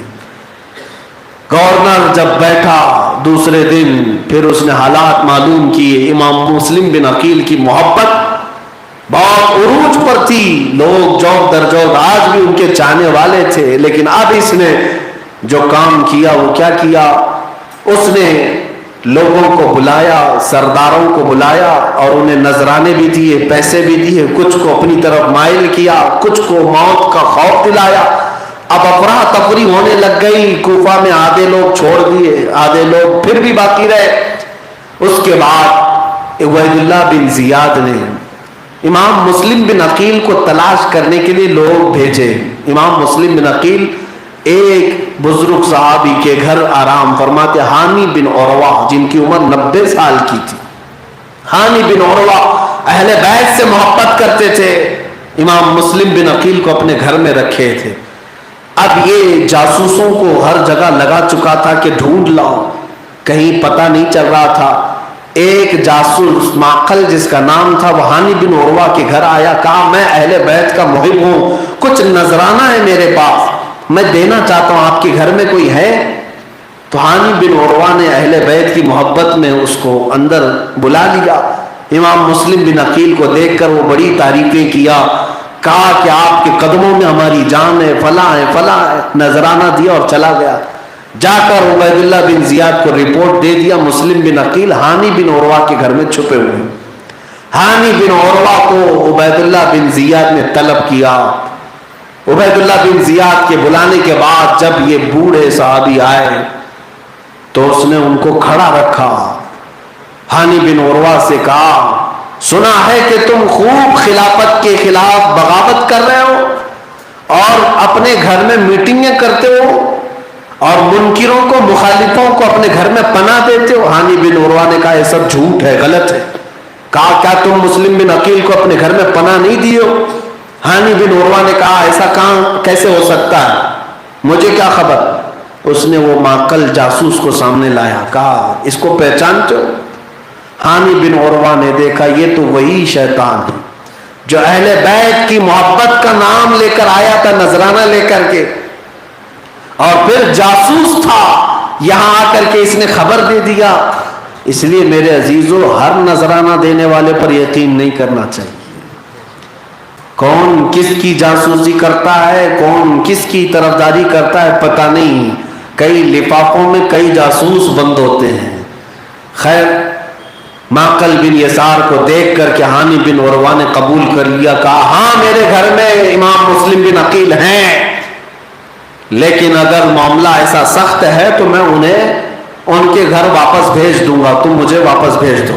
اس نے کہا تم یہاں سے اس وقت تک نہیں جا سکتے ہانی بن عروہ جب تک مسلم بن عقیل کو میرے حوالے نہیں کرو گے۔ ہانی بن عروہ نے کہا اتنا میں ہلکا تو نہیں ہوں، میرا خاندان بھی ہے، میرے افراد بھی ہیں، میں اپنے گھر آئے ہوئے مہمان، وہ بھی اہل بیت میں سے، اسے تیرے حوالے نہیں کر سکتا، اس کا خون تیرے حوالے نہیں کر سکتا۔ تب پھر ہانی بن عروہ کے منہ پر اس نے لکڑی مارنا شروع کیا۔ وہ 90 سال کی بڑھاپے میں چھڑیاں کھاتے رہے، روایت میں ہے کہ ان کی آنکھ پھٹ گئی، ناک پر اتنی لکڑیاں مارا کہ خون سے جسم آلودہ ہو گیا۔ پھر اس کے بعد کہا اب کہو کیا کہتے ہو؟ کہا کہ بالکل نہیں، مرنے تک میں مسلم بن عقیل تمہارے حوالے نہیں کر سکتا۔ یہ بات پھر کوفہ میں پھیل گئی کہ ہانی بن عروہ کو ابن زیاد نے گرفتار کیا اور انہیں مارا ہے۔ تو ابھی کچھ غیرت باقی تھی، کوفہ کے لوگ پھر سے گورنر ہاؤس کے پاس جمع ہو گئے، تقریباً 20,000 کی تعداد میں امام مسلم بن عقیل کے ساتھ آئے کہ آج گورنر ہاؤس کا محاصرہ کر لیا جائے اور کام تمام کرو اس کا، ابن زیاد کا۔ لیکن کیا اس نے چالاکی کی تھی، کوفہ کے بڑے بڑے سرداروں کو پہلے ہی سے گورنر ہاؤس میں بلایا تھا دعوت کے نام پر۔ ہر قبیلے خاندان کا ایک ایک کوئی آدمی ہوتا ہے بڑا، اور اس کو اس نے پہلے ہی دعوت میں بٹھا لیا تھا۔ اب جب یہ 20,000 کا لشکر گورنر ہاؤس کے پاس آیا تو اس نے اپنے اندر گھر میں بیٹھے ہوئے گورنر خاندان کے بڑے لوگوں کو اتنا ڈرایا، کہا اگر تم اپنے خاندانوں کو واپس بھی نہیں بھیجو گے تو تمہاری بوٹیاں بھی میں تمہارے خاندان والوں کے ہاتھ نہیں پہنچنے دوں گا، تمہارے ٹکڑے یہی ہو جائیں گے۔ سب ڈر گئے، سب کو چھت پر کھڑا کیا گیا، سبوں نے اپنے اپنے خاندان والوں کو پکار کر کہا اے لوگوں جاؤ واپس چلے جاؤ، اس لیے کہ یزید فوج بھیج رہا ہے، ابن زیاد مار دے گا، اس کی پولیس آئے گی پکڑ لے گی۔ سارے لوگ ڈر گئے اور پھر ایک کے بعد دیگرے چھٹنے لگے امام مسلم بن عقیل کے ساتھ جتنے لوگ تھے۔ آپ انہیں سمجھاتے رہے کہ ثابت قدم رہو، فتح ہمارے ساتھ ہوگی۔ عشاء سے لے کر فجر تک امام مسلم بن عقیل وہاں کھڑے رہے۔ فجر کی نماز پڑھنے کے لیے جب گئے، سلام پھیر کر دیکھا تو ان کے 2 بچوں کے علاوہ کوئی نہیں۔ یہ کوفہ والوں کی غداری تھی، یہ کوفہ والوں کی بے وفائی تھی۔ سب چلے گئے، 20,000 کا لشکر آیا تھا، سب چلے گئے ڈر کر۔ بزدلوں کے لیے یہ دنیا ہمیشہ تنگ رہی ہے اور تنگ ہوتی رہے گی۔ اسی لیے میرے عزیزوں، اہل بیت اطہار خون کا گھونٹ تو پی گئے لیکن بزدلی کا گھونٹ کبھی نہیں پیا۔ اسی لیے یہ مقولہ کتنا مشہور ہے، سر داد نہ داد دست در دست یزید، سر دے دیا لیکن ہاتھ یزید کے ہاتھ میں نہیں دیا۔ یہی ہے ایمان کا حصہ۔ حامی بن عروہ کو اتنا مارا گیا تھا کہ ان کے خاندان والے دوسرے دن پھر حملہ کیے گورنر ہاؤس کے پاس۔ بہت بڑا خاندان تھا، سب تلواریں لے کر کے آئے تھے۔ تو عبید اللہ بن زیاد نے کیا کیا، جو قاضی صاحب تھے، قاضی صاحب کو بلایا اور کہا میں تمہیں حانی بن عروہ کو دکھاتا ہوں، دیکھو اور ان کے خاندان والوں سے کہو ہم نے مارا نہیں، ابھی زندہ ہیں۔ قاضی صاحب نے دیکھا اور ان کے پیچھے بھی تلوار تھی۔ چھت پر چڑھ کر کے انہوں نے خاندان والوں سے کہا میں گواہی دیتا ہوں حانی بن عروہ انتقال نہیں کیے، زندہ ہیں، وہ موجود ہیں۔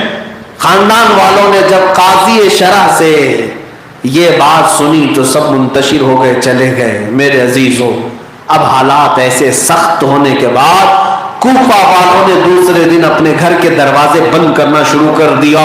امام مسلم بن عقیل، یہ غریب کوفہ ان کو کہا جاتا ہے، غریب کوفہ، یہ کوفہ کی سرزمین پر اجنبی بن گئے۔ دوسرے دن جہاں سے گزرتے لوگ جلدی دروازے بند کر لیتے کہ کہیں یہ مہمان بن گئے تو وبال ہمارے سر پر نہ آ جائے، ہمارے اوپر تلواریں نہ چلیں۔ امام مسلم بن عقیل اپنے 2 شہزادوں کے ساتھ بھوکے پیاسے پورا دن گزارتے رہے، یہاں تک کہ ایک گوشت والے نے کچا گوشت آپ کو دیا تھا، اس کے علاوہ کوئی چیز آپ کو نہیں ملی۔ عزیزان گرامی، امام مسلم بن عقیل تھکے ہارے شام کے وقت ایک خاتون بوڑھی عورت تھی، اس کی عمر 80 سال کے قریب ہے، وہ اپنے گھر کے باہر بیٹھی تھی۔ اس نے دیکھا امام مسلم بن عقیل کو، فوراً کھڑی ہو گئی اور اپنے گھر میں دعوت دیا، کہا آپ میرے گھر کے مہمان بن جائیں۔ امام مسلم بن عقیل نے کہا میں اگر مہمان بن جاؤں گا تو تیرے گھر پر آفت آ جائے گی، اس کی طرف سے ابن زیاد کی طرف سے سختیاں ہوں گی۔ اس خاتون نے کہا اللہ تبارک و تعالیٰ کا میں اس بات پر شکر ادا کروں گی کہ فاطمہ زہرا کے خاندان والے کی ضیافت کرتے کرتے اگر میری روح نکل جائے تو شہادت سے کم تو نہیں ہوگی، آپ تشریف لائیں میرے گھر پر۔ حضرت امام مسلم بن عقیل، توعا نام اس کا تاریخ میں لکھا ہے، اس بوڑھی خاتون کے گھر مہمان بن گئے۔ مہمان نوازی ہوتی رہی، لیکن میرے عزیزوں ابن زیاد نے دوسرے دن امام مسلم بن عقیل کی تلاش میں پورے کوفہ میں لوگوں کو دوڑا دیا۔ پھر لوگوں کو پتا چلا کہ یہاں پر توعا نامی خاتون کے گھر امام مسلم بن عقیل ہے۔ اس خاتون کا بیٹا وہ باغی تھا، اہل بیت کا دشمن تھا، اسے اپنی ماں کی یہ حرکت پسند نہ آئی. اس نے ابن زیاد کے پاس جا کر 10-12 لوگوں کا لشکر طلب کیا. کہا میرے ساتھ 10-12 سپاہی بھیجو, میں مسلم بن عقیل کو اپنے گھر سے گرفتار کر کے تمہارے پاس لاؤں گا, اس لیے کہ وہ میرے ہی گھر میں ہے. یہ نامرد بچہ 12 لوگوں کو لے کر کے آیا ہے شیر خدا کے گھر کے ایک فرد کو گرفتار کرنے کے لیے. عزیزان گرامی, جب یہ محمد بن اشعث نامی شخص 12 لوگوں کا قافلہ لے کر طوعہ نامی خاتون کے گھر آیا, دوپہر کا وقت تھا, سخت دھوپ تھی, وہ اندر آنے کی کوشش کرتے رہے. امام مسلم بن عقیل اس وقت تک مقابلہ کسی سے نہیں کر رہے تھے, کسی سے نہیں کیا. انہیں افسوس صرف اس بات کا تھا کہ میں نے امام حسین کو خط لکھ دیا ہے کہ کوفہ کے حالات اچھے ہیں, کہیں وہ آنے والے ہوں گے اور اگر آ گئے تو ان کے خون کا سارا حصہ میرے سر پر آ جائے گا, ان کے ساتھ ہونے والے برے انجام کا سارا ثمرہ میرے سر پر آ جائے گا. ان کو یہ بات کا خوف ستا رہا تھا. امام مسلم بن عقیل نے اب پہلی مرتبہ تلوار اٹھائی اور کہا اگر تم مجھے گرفتار کرنا چاہو تو بغیر مقابلہ کیے تو نہیں گرفتار کر سکو گے. یہ شیوہ ہے اہل بیت کا. میں آپ کو بھی یہ کہنا چاہتا ہوں, اگر تمہارے ساتھ ایسا معاملہ پیش آئے تو تم اتنے سستے بھی نہیں ہو کہ سر جھکا کر کے کسی کو اپنے آپ حوالہ کر دو.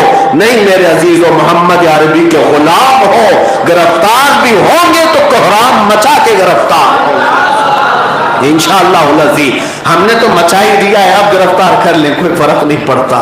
میں آپ سے کہہ رہا ہوں, دین حق کی سربلندی اور کلمہ طیبہ کا اعلان کرتے ہوئے اس دنیا سے جائیں گے. کوئی ہمارے رزق کا حاکم نہیں یہاں دنیا میں, اور نہ ہی قاسم ہے. ہم جس کو مانتے ہیں اسی کی بات بھی کرتے ہیں. ہمارا عقیدہ تو یہ ہے رزق کے قاسم ہو تم, خلق کے حاکم ہو تم, جو ملا تم سے ملا یا رسول اللہ تم پہ کروڑوں تم. ہم ان کی بات کرتے ہیں, ہمیں ان کی بات سے خوف نہیں لگتا. امام مسلم بن عقیل نے کہا گرفتار کرنا ہے تو مقابلہ کرو, پھر گرفتار کرو. یہ 12 کے 12 مادہ بچے آئے اور امام مسلم بن عقیل سے لڑنے کی کوشش کرتے رہے, لیکن وہ حیدر کرار کے گھر پیدا ہوا مسلم بن عقیل تلوار کی لہرائی ہوئی یہ چاندنی سے اور روشنی سے ایسا قافلہ یہ گھبرایا تھا کہ کوئی مقابلے کے لیے نہیں آ سکا. تلواریں بہت چلی, 12 تلواریں ایک طرف, حیدر کرار کے گھر کے شیر کی تلوار ایک طرف, لیکن مقابلہ اتنا سخت تھا کہ کسی کے قابو میں ایک انگلی تک نہیں آ رہی تھی, ایک ہاتھ تک نہیں آ رہا تھا. طوعہ نامی خاتون جو گھر میں بیٹھی ہے, اللہ ایسی مائیں سب کو عطا کرے, بیٹا باغیوں کی طرف سے لڑ رہا ہے, خاتون اندر سے پکار کر امام مسلم بن عقیل کی داد دے رہی ہے اور کہہ رہے مسلم اس طرح تلوار اٹھاؤ, اس طرح تلوار اٹھاؤ. اور وہ خاتون تو کہہ رہی تھی کہ میں تمہاری تلوار کے نیچے میرا بیٹا آ جائے تو سر کے 2 ٹکڑے کر دو. یہ اہل بیت کی محبت ہے. مولا ان ماؤں کی چادروں کا صدقہ ہمیں عطا فرمائے. اپنے بچوں کی تربیت کرو تو عشق رسول کی بنیاد پر کرو. میرے عزیزو, امام مسلم بن عقیل لڑتے رہے, پیاسے رہے, یہاں تک کہ آپ کو تلوار کا ایک نوک کا حصہ ہونٹ پر لگ گیا, جس کی وجہ سے ہونٹ کٹ گیا امام مسلم بن عقیل کا. اس کے بعد شدت کی پیاس آپ کو ستانے لگی. طوعہ سے کہنے لگے خاتون بی بی جان مجھے پانی پلاؤ. وہ کھٹوری بھر کر پانی لائی.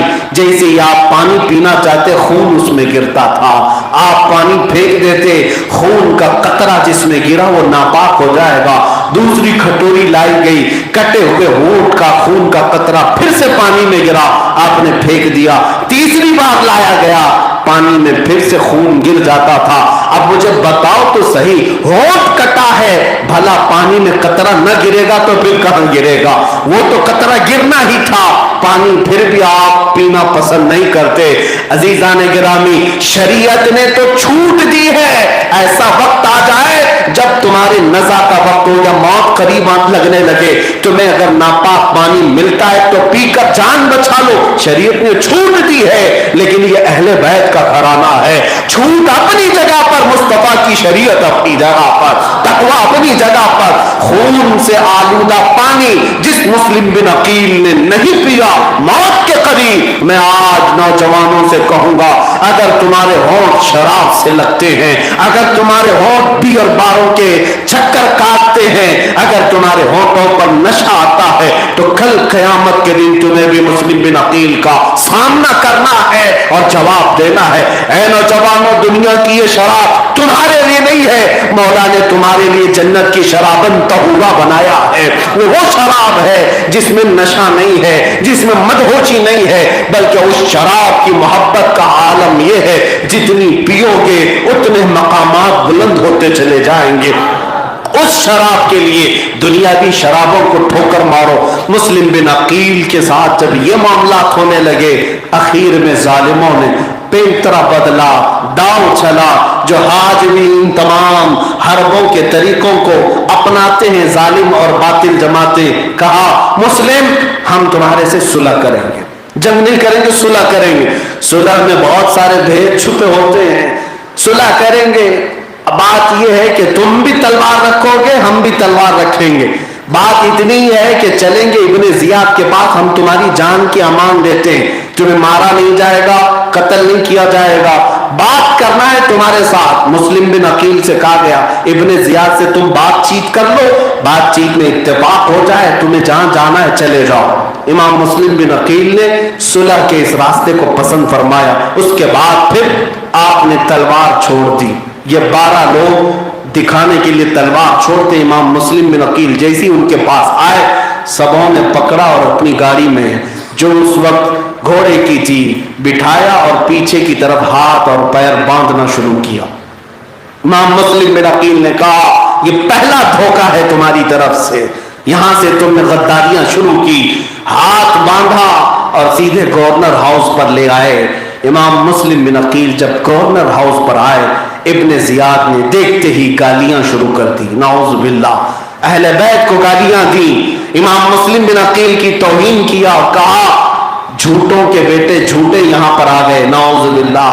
اس وقت مسجد میں ایک بوڑھے صحابی نابینا تھے، انہوں نے اٹھ کر کے علل اعلان کہا میں گواہی دیتا ہوں یہ جو رسول اللہ کے گھر کا شہزادہ ہے یہ سچا ہے اور سچی ماں اور سچے باپ کا بیٹا ہے، اور یہ بھی گواہی دیتا ہوں کہ آج تخت پر جو بیٹھا ہے اس کی ماں زانیہ تھی، اس کا باپ زانی تھا اور وہ زنا کی اولاد ہے۔ بڑے مجمع میں اعلان کرنا، اسی کو میرے آقا نے فرمایا ظالموں کے سامنے حق بات کا اعلان کرنا سب سے افضل جہاد، سب سے افضل جہاد ہے۔ اس صحابی کا اس نے اسی مسجد میں قتل کیا۔ ڈکٹیٹر لوگوں کو کبھی اپنی برائی پسند نہیں، فوراً مار دیتے ہیں۔ اس کے بعد امام مسلم بن عقیل سے مکالمہ ہوا، کئی باتیں ہوئی، لمبی باتیں ہوئی۔ امام مسلم بن عقیل کو آخر میں اس نے ظلماً اتنی سخت اذیتیں دی کہ جلاد کے قریب لایا گیا، ہاتھ ان کے باندھے گئے اور ان کے جسم پر کوڑے مارے گئے، اور اس کے بعد اسی پر بس نہیں کیا گیا، سارے مجمع کے سامنے امام مسلم بن عقیل کے سر مبارک کو گردن سے الگ کر دیا گیا۔ اہل بیت کی یہ پہلی شہادت ہے، داستان کربلا کی یہ پہلی شہادت ہے امام مسلم بن عقیل کی۔ کوفہ کے در و دیوار رو پڑے ہوں گے، لیکن وہ شقی القلب بدبختوں کے دل پر کچھ نہ گزرا۔ اس کے بعد امام مسلم بن عقیل کے دھڑ کو سیڑھیوں سے نیچے دھکیل دیا گیا، جسم کو چکنا چور کیا گیا۔ امام مسلم بن عقیل کے سر کو دکھانے کے لیے گورنر ہاؤس کے باہر لٹکایا گیا، کوفہ والے ڈر جائیں۔ یہ ہیبت تاریخی، یہ موب لنچنگ اسی کو تو کہتے ہیں۔ مارو، ویڈیو بناؤ، پھیلاؤ تاکہ ہیبت تاری ہو جائے، لوگوں میں دہشت تاری ہو جائے۔ یہ حقیقی دہشت گرد ہیں۔ یہ کام تو کوفہ والے بھی کر رہے تھے، جس کے پاس طاقت تھی، جس کے پاس تخت تھا، جس کے پاس حکومت تھی، اہل حق کو مارا اور ان کے سروں کو لٹکا کر کے شاہراہ عام پر نظارہ کروایا لوگوں کے سامنے کہ لوگ دیکھیں اور ڈر جائیں، ہمارا ایسا انجام نہ ہونے پائے۔ لیکن ایک بات میں ضرور کہوں گا ہے میرے عزیزوں، ان ظالموں کو اگر لگتا ہے کہ کسی کے ٹکڑے کر کے ایمان چھین لیں گے تو ایسا نہیں، منافق ڈریں گے، ایمان والے کبھی نہیں ڈریں گے۔ ایمان والوں کے لیے یہ چیزیں خوف نہیں طاری کرتی، اس لیے کہ ایمان جس کے دل میں ہوگا وہ الحمدللہ ہر رات شہادت کی تمنا کر کے سوتا ہے، مولا تو اپنی راہ میں ہمیں شہادت عطا فرما۔ امام مسلم بن عقیل کے قتل کے بعد کوفہ میں سناٹا طاری ہو گیا۔ وہ خاتون رات کو آئی توعہ نام کی، جس کو امام مسلم بن عقیل جس کے گھر میں پناہ لیے تھے، وہ حجاب میں برقعے میں آئی اور گورنر ہاؤس کے پاس آ کر کھڑی ہو گئی، کہا ابن زیاد کہاں ہے؟ ابن زیاد نیچے آیا تو خاتون کہنے لگی، سنا ہے مرجانہ کا بیٹا، زانیہ کا بیٹا اور زانی کا بیٹا یہاں پر حکومت کرنے کے لیے آیا ہے، اور میں نے سنا کہ جھوٹوں کا بادشاہ یہاں پر آیا ہے اور ظلم کی داستان لکھنا چاہتا ہے۔ ابن زیاد غصے میں آیا اور پوچھا کہ خاتون تم ہو کون؟ خاتون نے بغیر کسی خوف کے کہا، میں وہی خاتون ہوں جس کے گھر سے مسلم بن عقیل کو آج تم لائے تھے، میرا نام طوعہ ہے۔ اتنا سنتے ہی اس نے پورا خنجر حضرت طوعہ پر مارا اور اس بوڑھی خاتون کو راستے پر کھڑے ہی شہید کر دیا۔ یہ ظالموں کی جو داستانیں آپ سنتے ہیں، مجھے بتاؤ ان میں سے کون باقی رہا؟ ابن زیاد نے اتنے قتل کیے، لیکن آج بھی اس کا نام لیا جاتا ہے تو ہر مسلمان لعنت بھیجتا ہے، لعنت اللہ علیکم اے دشمنان اہل بیت، تم کو مزدانار کا اے دشمنان اہل بیت۔ لیکن اس سے دردناک واقعہ جو امام مسلم بن عقیل کے بیٹوں کے ساتھ ہوا، ابن زیاد ان کے دونوں شہزادوں کی تلاش میں لگا دیا اور وہ دونوں شہزادوں کو پکڑ کر کے لا کر جیل میں بند کر دیا۔ جیل میں جو داروغہ تھا مشکور نام کا، وہ اہل بیت سے محبت کرتا تھا، اس سے ان دو چھوٹے بچوں کی قید تنہائی برداشت نہ ہوئی۔ رسول اللہ کے گھر کے یہ لاڈلے آج میری جیل میں ہیں، جلاد کو رحم آیا، داروغہ کو رحم آیا، اس نے رات کے وقت دونوں بچوں کو آزاد کیا اور اپنے بیٹے کو بلا کر کہا ان دونوں شہزادوں کو مدینے کے راستے جو قافلہ جا رہا اس میں چھوڑ دو، شاید میں نے زندگی میں کوئی کام نہ کیا ہو، کل اس کام کے عوض فاطمہ زہرا کو، حیدر کرار کو منہ تو دکھا سکوں گا، رسول اللہ کی بارگاہ میں کھڑا تو ہو سکوں گا۔ اپنے بیٹے کو بھیج دیا ان دونوں شہزادوں کے ساتھ۔ یہ دونوں شہزادے چل پڑے مدینے کا قافلہ ڈھونڈنے کے لیے قادسیہ کے راستے پر، لیکن جو قاضی مشکور کا داروغہ کا بیٹا تھا اس نے ان کو جو قافلے پر پہنچانا تھا دور سے دکھا کر چلا گیا۔ بچے چھوٹے سے تھے، عمر کم تھی، دوڑ نہ سکے، ٹھوکریں کھا کر گرنے لگے، کانٹے تلووں میں چبھنے لگے، وہ قافلے کی تیز رفتاری کو پکڑ نہ سکے، قافلہ بہت دور آنکھوں سے اوجھل ہو گیا اور یہ کوفہ کی سرزمین پر ہی بھٹکتے رہ گئے۔ دوسرا دن آیا، جیل کی تنہائی میں جب بچوں کو نہ پایا تو مشکور کو طلب کیا گیا۔ ابن زیاد نے پوچھا کہاں گئے بچے؟ اس نے کہا میں نے آزاد کر دیا، اب تو بھی چاہے تو میری روح کو آزاد کر سکتا ہے۔ یہ کیسی خوشی تھی، یہ کیسا اطمینان تھا۔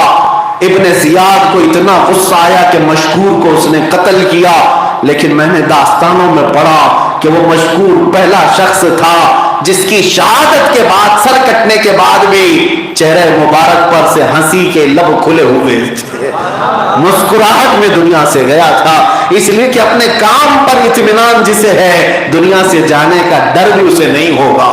عزیزان گرامی، وفاداری کرو، دنیا سے جاتے وقت تم بھی مسکراتے جاؤ، میرے آقا سے سچی وفا کرو، دیکھنا جنازے پر ہر کوئی تمہیں دیکھ کر کہے گا ایسے کھلے ہو تو میں نے دنیا میں بھی اس کے نہیں دیکھے تھے، زندگی میں بھی نہیں دیکھے تھے۔ مسکراتے جانے کا ایک ہی راز ہے، آج وفا کرو، کل موت کا ڈر نہیں ہوگا۔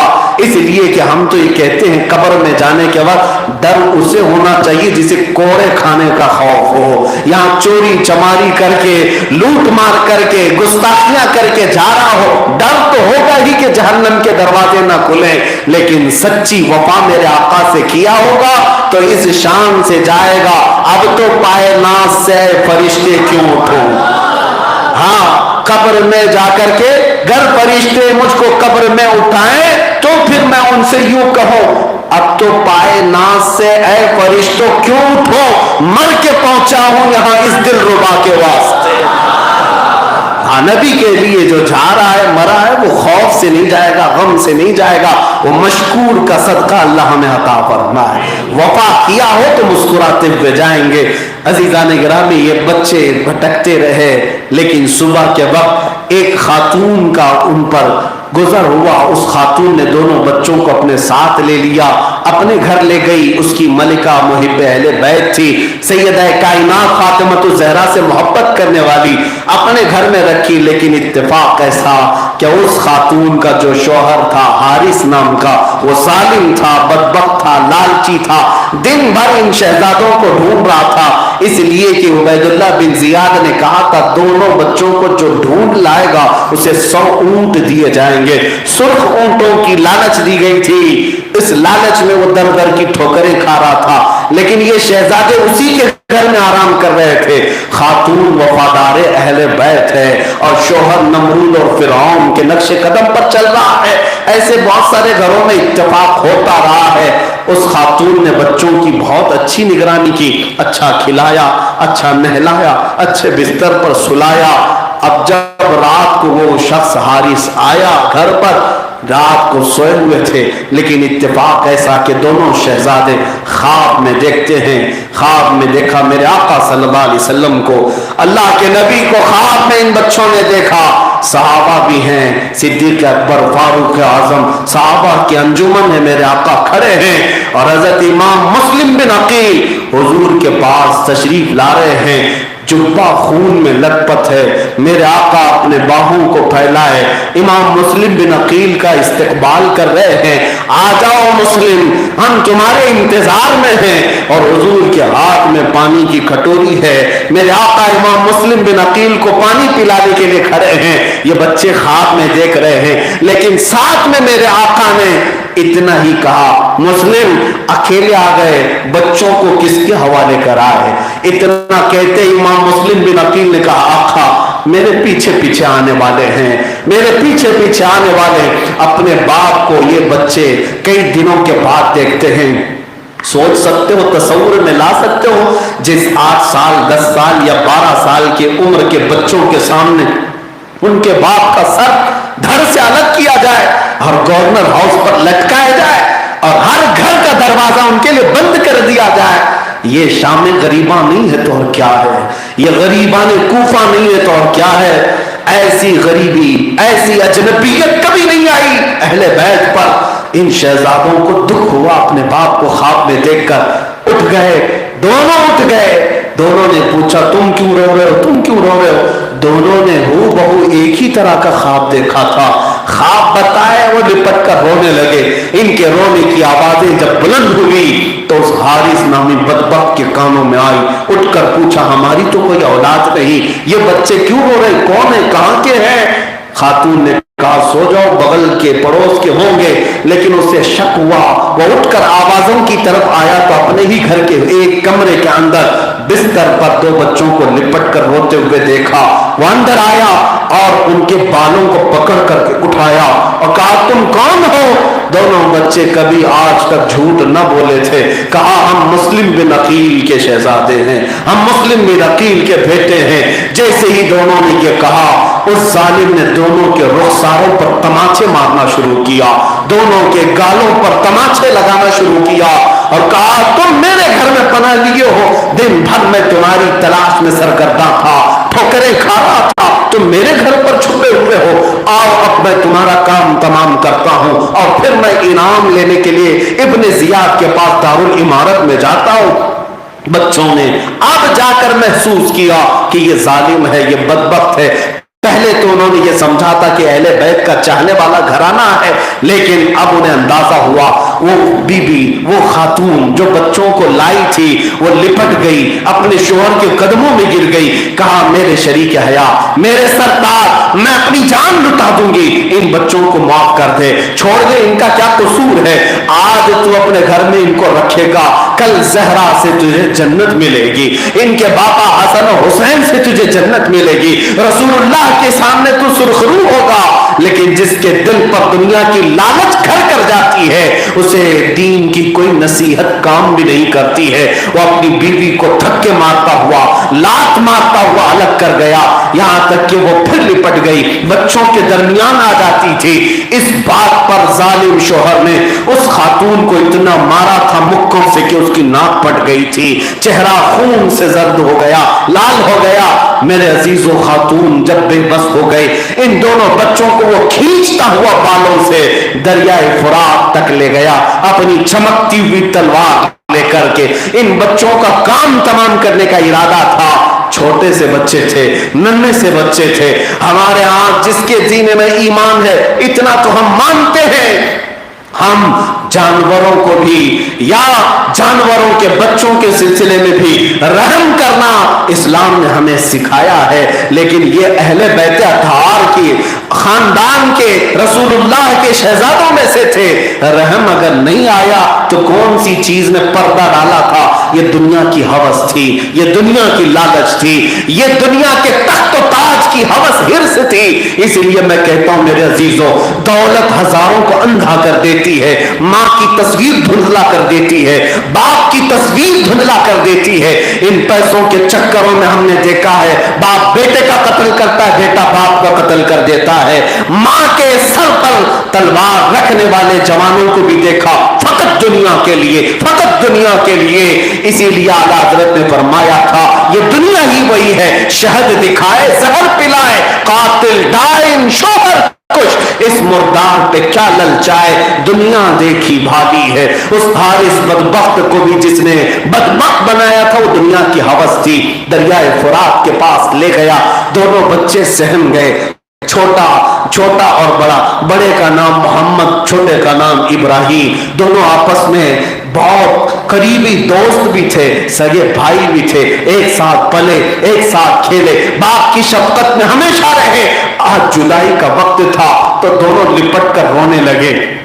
دریائے فرات قریب ہے, ہم ان بچوں کی قبروں پر گئے ہیں. جب بھی عراق میں جاتے ہیں جاتے ہی آنکھیں بہ پڑتی ہیں اس منظر کو. آج اگرچہ ان کی قبروں پر خوشنما گنبد ہے لیکن وہ منظر جب یاد آتا ہے, وہاں کی ریتیلی میدان, وہاں کا ریتیلا میدان یاد آتا ہے تو آنکھیں ڈبڈبا جاتی ہیں. اس حارث نے تلوار لہرائی تو بڑے شہزادے نے کہا کہ پہلے میں بڑا ہوں, میرا قتل کر دو, اس لیے کہ میں اپنے چھوٹے بھائی کا قتل دیکھ نہیں سکتا.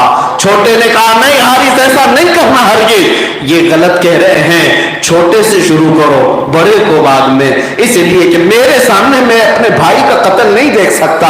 یہ محبت و الفت اہل بیت کے گھرانے میں پیدا ہوتی ہے, بھائیوں کی بچپن میں محبت. اس ظالم نے دونوں شہزادوں کو تکرار کرتے دیکھا تو کہا نہ تو پہلے نہ تو پہلے, میں دونوں کی خواہش پوری کرتا ہوں. یہ کہہ کر زوردار تلوار چلائی, ایک ساتھ دونوں گردنوں کو الگ کر دیا.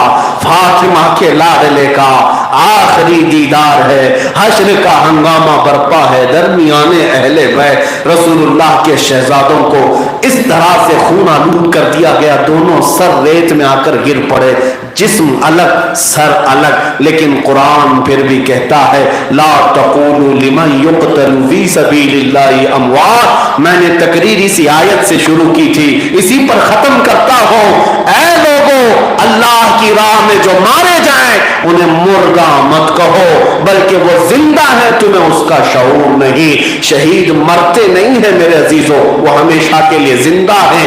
یہ شہادت امام مسلم بن عقیل اور فرزندان امام مسلم کی شہادت میں نے یہاں تک بیان کیا. کل کی رات اگر زندگی باقی رہی, مولا حسین کی داستان کربلا جو ہمارے رونگٹے کھڑی کر دیتی ہے, ہمارے ایمان میں جلا بخشتی ہے, ہماری آنکھوں میں پھر سے ایک جینے کا شعور دیتی ہے اور اسلام کی حقانیت کو بلند کرتی ہے. یہ داستان کربلا کی رونے دھونے کے لیے, ماتم اور نوحہ کرنے کے لیے نہیں ہے, بلکہ ہم اپنے بچوں کو اس لیے سناتے ہیں کہ ہمارے بچے جوان ہو جائیں, ہمارے بوڑھے جوان ہو جائیں.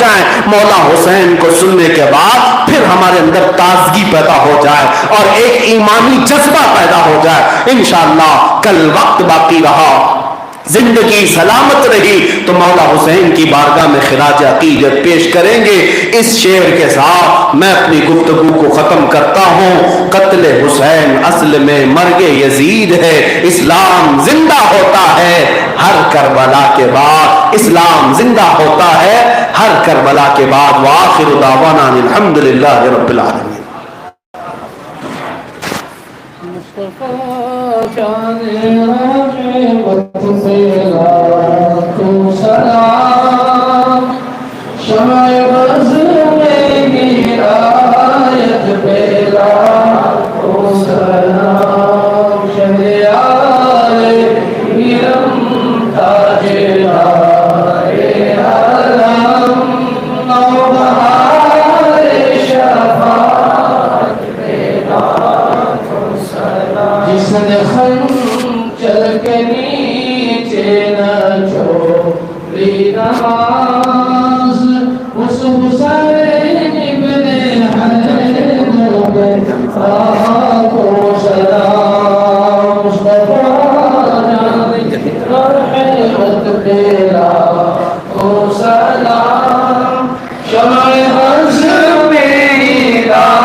کربلا کے جانثاروں کو سلام،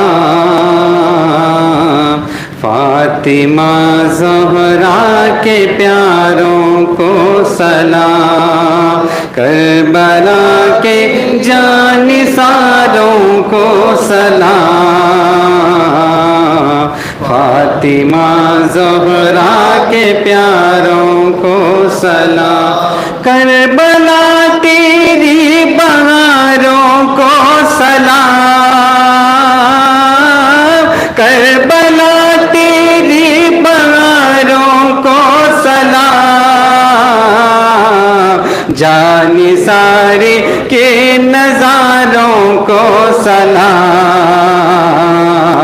جانثاری کے نظاروں کو سلام، کربلا کے جانثاروں کو سلام، فاطمہ زہرا کے پیاروں کو سلام، یا حسین ابن علی مشکل کشا، یا حسین ابن علی مشکل کشا،